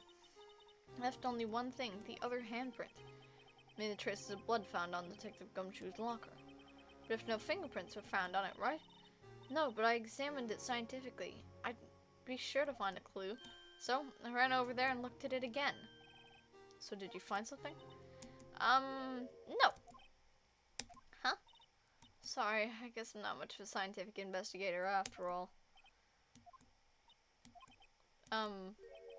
Is that all? Please don't be mad, I'm just a high school student. I'm just an attorney. But Mr. Wright, those traces of blood are the only clue we have. If we can't find something wrong with them, please, Mr. Wright, you're a professional. Professional, in quotation marks. If anyone can save Lana, it's you. Me? Oh boy. Time's up. Now then, Mr. Wright. With regard to the incident at the police department, does any reasonable doubt remain? It appears the defense is troubled by the other blood mark.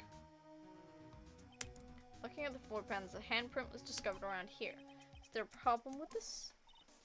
Mr. Wright, I'm sorry I can't be of more use. Jesus Christ, how much am I yawning? I swear I slept 8 fucking hours. I got plenty of sleep. Still yawning though. But still, if you can't find anything wrong with that blood mark, Lana will be... Please answer my question, Mr. Wright. We don't have all day. Yes, Your Honor. If I ever needed to concentrate, it's now. What could be wrong with that handprint on Detective Cumshoe's locker? Could there be something I'm missing? I object. This handprint left at the crime scene clearly shows a contradiction. The only thing that seems clear is your grasping, Mr. Wright. You've been staring pretty intently at those floor plans. Tell me, is there a problem with them? Yes, this is strange. Take a good look at these floor plans. Something is missing. Missing? You mean something hasn't been drawn on there? Yes, something that, when drawn, will completely change the meaning of the blood mark. Let us pray the defense isn't simply trying to buy time. Very well, Mr. Wright. With all this evidence here, there's got to be something I can use. The question is, which item can prove something is missing in the floor plans? You. What about that piece of plywood? The Blue Badger, mascot of the police force, defender of truth, guardian of proof. Explain yourself, Mr. Wright. Please look at the floor plans of the crime scene. The Blue Badger is not here. So watch what happens when we put him in. This is where he was dancing at the time of the crime. Well, what? That's right. So long as the Blue Badger is dancing here, it would be impossible to place a handprint at the spot on the locker. What?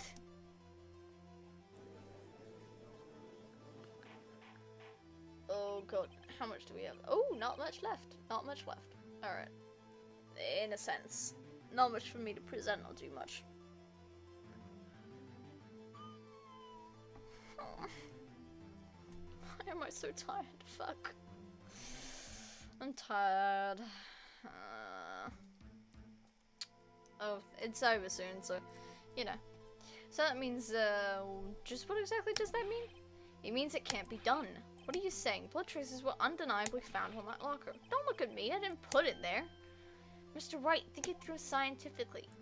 Emma, on that afternoon, Officer Meekins was the one who brought the Blue Badger to the evidence room, right?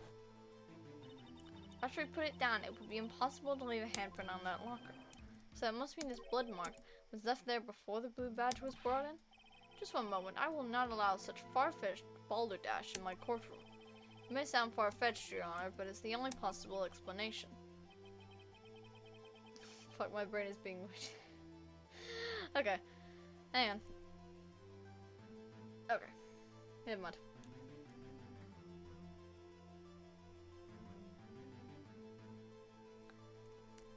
On February 21st, in the police department's evidence room, blood was spilled not once but twice. But how? One time was captured on this tape, taken by the security camera. Officer Meekins cut his hand, from which a trivial amount of blood fell. The problem is the other blood. I'm going to assume that was going to say.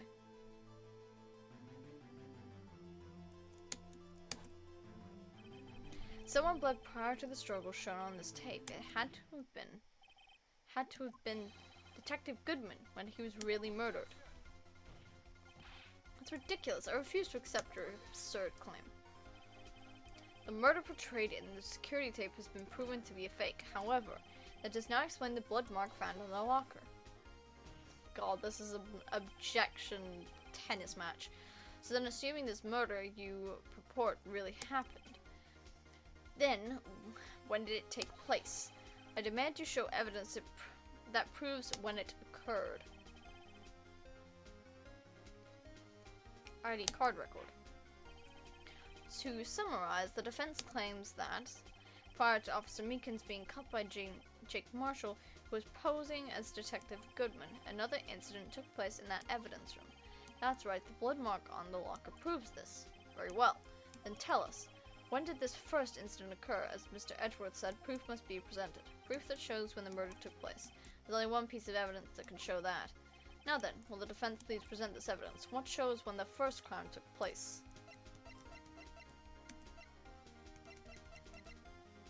ID card record. If the crime took place inside the evidence room, then the killer wouldn't have had to enter it. And in order to do so, an ID card would have been required. An ID card. Oh! The ID card record. Officer Meekins brought the Blue Badger panel into the evidence room at, let's see here, 4:50 p.m. If the crime took place before that time, then it would be at 4:40 p.m. Ah! Ah! Miles Edgeworth, just what have you done? I never would have figured you had the nerve, boy. Not the act, witness. It doesn't take a lot of thought to figure out it couldn't have been me. Nope, I ain't getting it. I'm afraid I don't understand either. It's clear from the luminol test that blood was there. However, when the second crime took place, both Officer Meekins and Officer Marshall failed to notice the blood. That means the blood from the first crime was wiped away by the real murderer. I would have had just 10 minutes to murder the victim, carry his body away, and clean up the blood. Unfortunately, that's physically impossible. That would mean the crime must have taken place before Mr. Edgeworth entered the evidence room. Let's look at the chart again. There's only one other card number remaining. All sevens. Talk about a lucky number. But wait, that doesn't make sense. How could Detective Goodman have entered the evidence room? Since there's no record of his card being used beforehand, he must have entered along with the real murderer. That's the only plausible explanation. He went in with 77777. Mr. Edgeworth, please look into this ASAP. Find out whose ID number is 777777777. That's only 17 too many times, Your Honor. Unfortunately, I'm unable to look up the owner of that ID card, at least at present. What? Explain yourself, son. The ID number belongs to someone with a rank of captain or higher, someone who is a so-called executive officer. We don't have the authority to inquire into such a person's identity. That's ridiculous. Just how? I'm not finished talking, Mr. Wright. There's only one situation in which we can be granted such authority. If an official charge filed against an executive is accepted. Official charge? You're all alike, aren't you? With your cover-ups and your forgeries. That's how the prosecutor office operates. I take pride in my work, Officer Marshall. I'd appreciate it if you would keep your slander to yourself. Slander, is it? Okay. Let me ask a question. Yes? No, not to you. To her. The defendant sitting over there. Your own little executive. Lana? Don't be stupid. She's been charged with murder. Of course we looked at her ID number and it's not 7. Don't play with me for a fool, partner. That's not what I wanted to ask. All I want to know is one thing about that incident. You saw 9 incident? Answer me this, Chief Prosecutor. That trial 2 years ago, did you really only use legitimate evidence? Ooh. Do you need the witness to repeat his question, Chief Prosecutor? I heard him fine, Mr. Edgeworth. 2 years ago, I was in charge of the prosecution for that trial. At the time occasionally, we felt the powerlessness of the law. At least I did. Well, Lana, I became a prosecutor in order to suppress crime with the law. Before I realized that we were the ones being suppressed by the law. Defendant, just what are you saying? I'll ask you again, Chief Prosecutor. During that trial 2 years ago, did you really present all the evidence in court? Can you look me, an investigator in that crime, in the eye and say that you did? Chief Prosecutor, you didn't. I don't have to, Officer Marshall. Why would you answer him? Drastic crimes require drastic measures. It's just the way it is. We did what we had to, in order for him to get the verdict he deserved. But Lana, even if it involved forging evidence.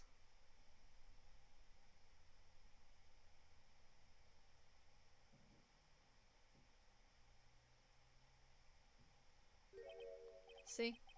That's what I'm talking about. No. No! Order, order, order, order! Those remarks caused such a stir. The chaos that court would have to wait until the following day. Garner's last bit leaves the court in such a ruckus the judge is forced to adjourn the court for the day. Damn. Imagine saying some fucked up shit that goes so goddamn hard that nobody can do shit about it. That you're forced to close court because what you said. I just want the music, man.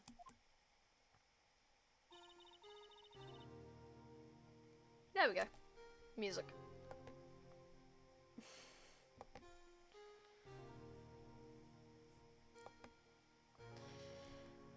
Okay. Well, I am leaving it there for today. Because my throat is getting sore, I am very tired, and CL needs to fucking sleep. So. Oh. So, let's see. My stream split. I've got a sore throat. My headphones broke. And bada bing, bada boom, we did 3 parts. So we have investigation and then the 2 trial parts. 3 trial parts. There's 3 after this. Oh god. Oh. That's gonna be fun, isn't it? I can't believe you're sending me to bed. You need it.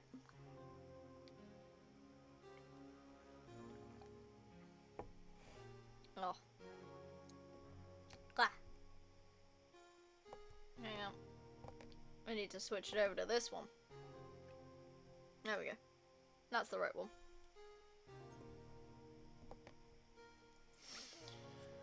Oh. Sucks, but I'm telling you kids, don't do 4.5 hours of a visual novel unless you are willing to wait for your throat to get hurt. If you are willing to fuck up your throat, don't do 4.5 hours of a visual novel.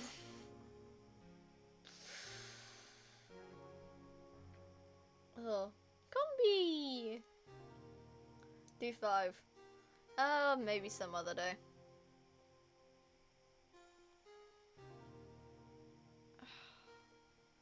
But I will take a look at the setting thing to try and keep the stream as one whole thing. So that it's not, fucking it up. So y'all can have one continuous stream instead of 2.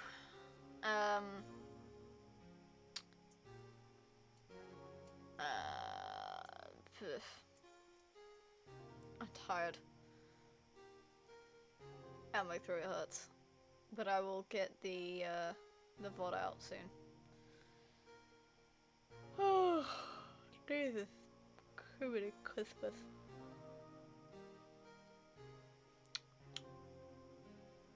Yawn.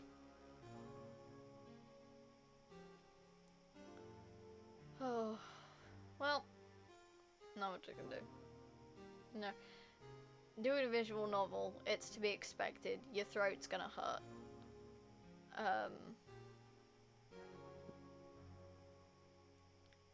So, you know.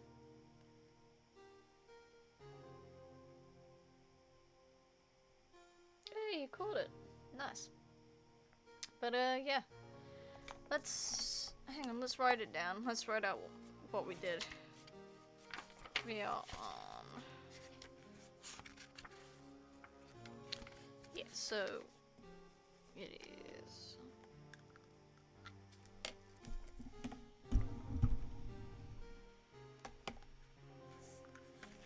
God, it is dark in here. It has gotten very dark very quickly. It is like 20 to 4 in the afternoon. It should not be this fucking dark. I'm wondering if there's like a storm overhead or something. There might be.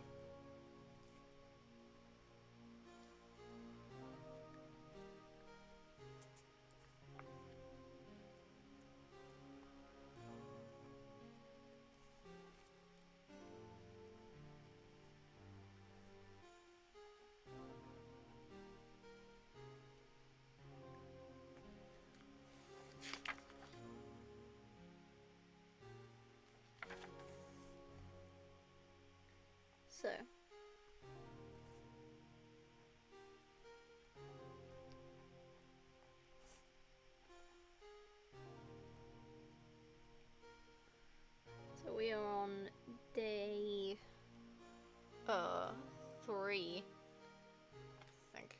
Yeah.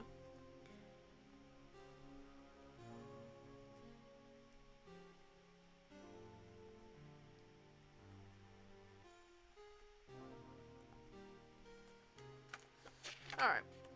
So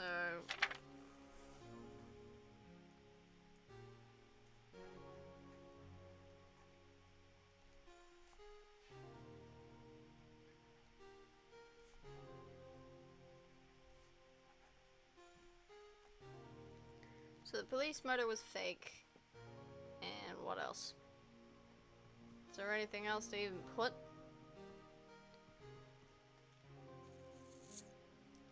Police murder was fake. And what else?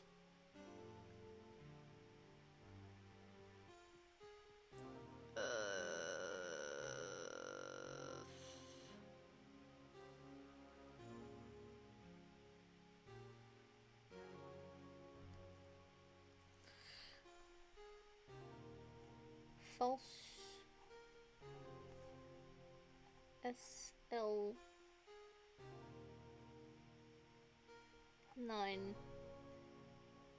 evidence.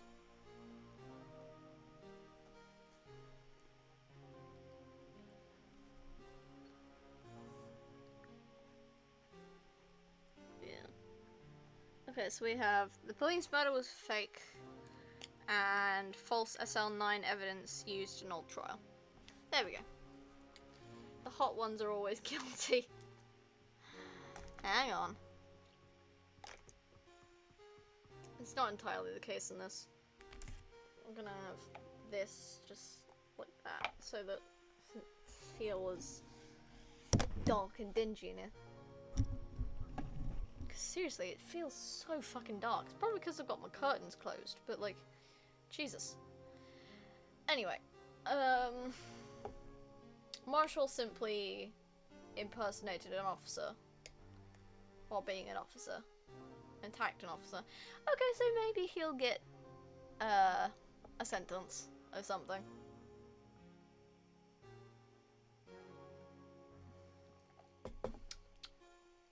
But it's not over yet. We still have a day of investigation, then a trial former, and 2 trial latters. So we have 4 parts remaining. That I may do that in 2 separate streams just because, holy shit. I tried doing 3 parts this stream and ow. Just ow. My throat. Ugh. Hey. The price you pay for entertainment. Anyway. I'm gonna end it here for the day. So I hope you all have a good day, week, month, and I will see you all in the next stream. Bye!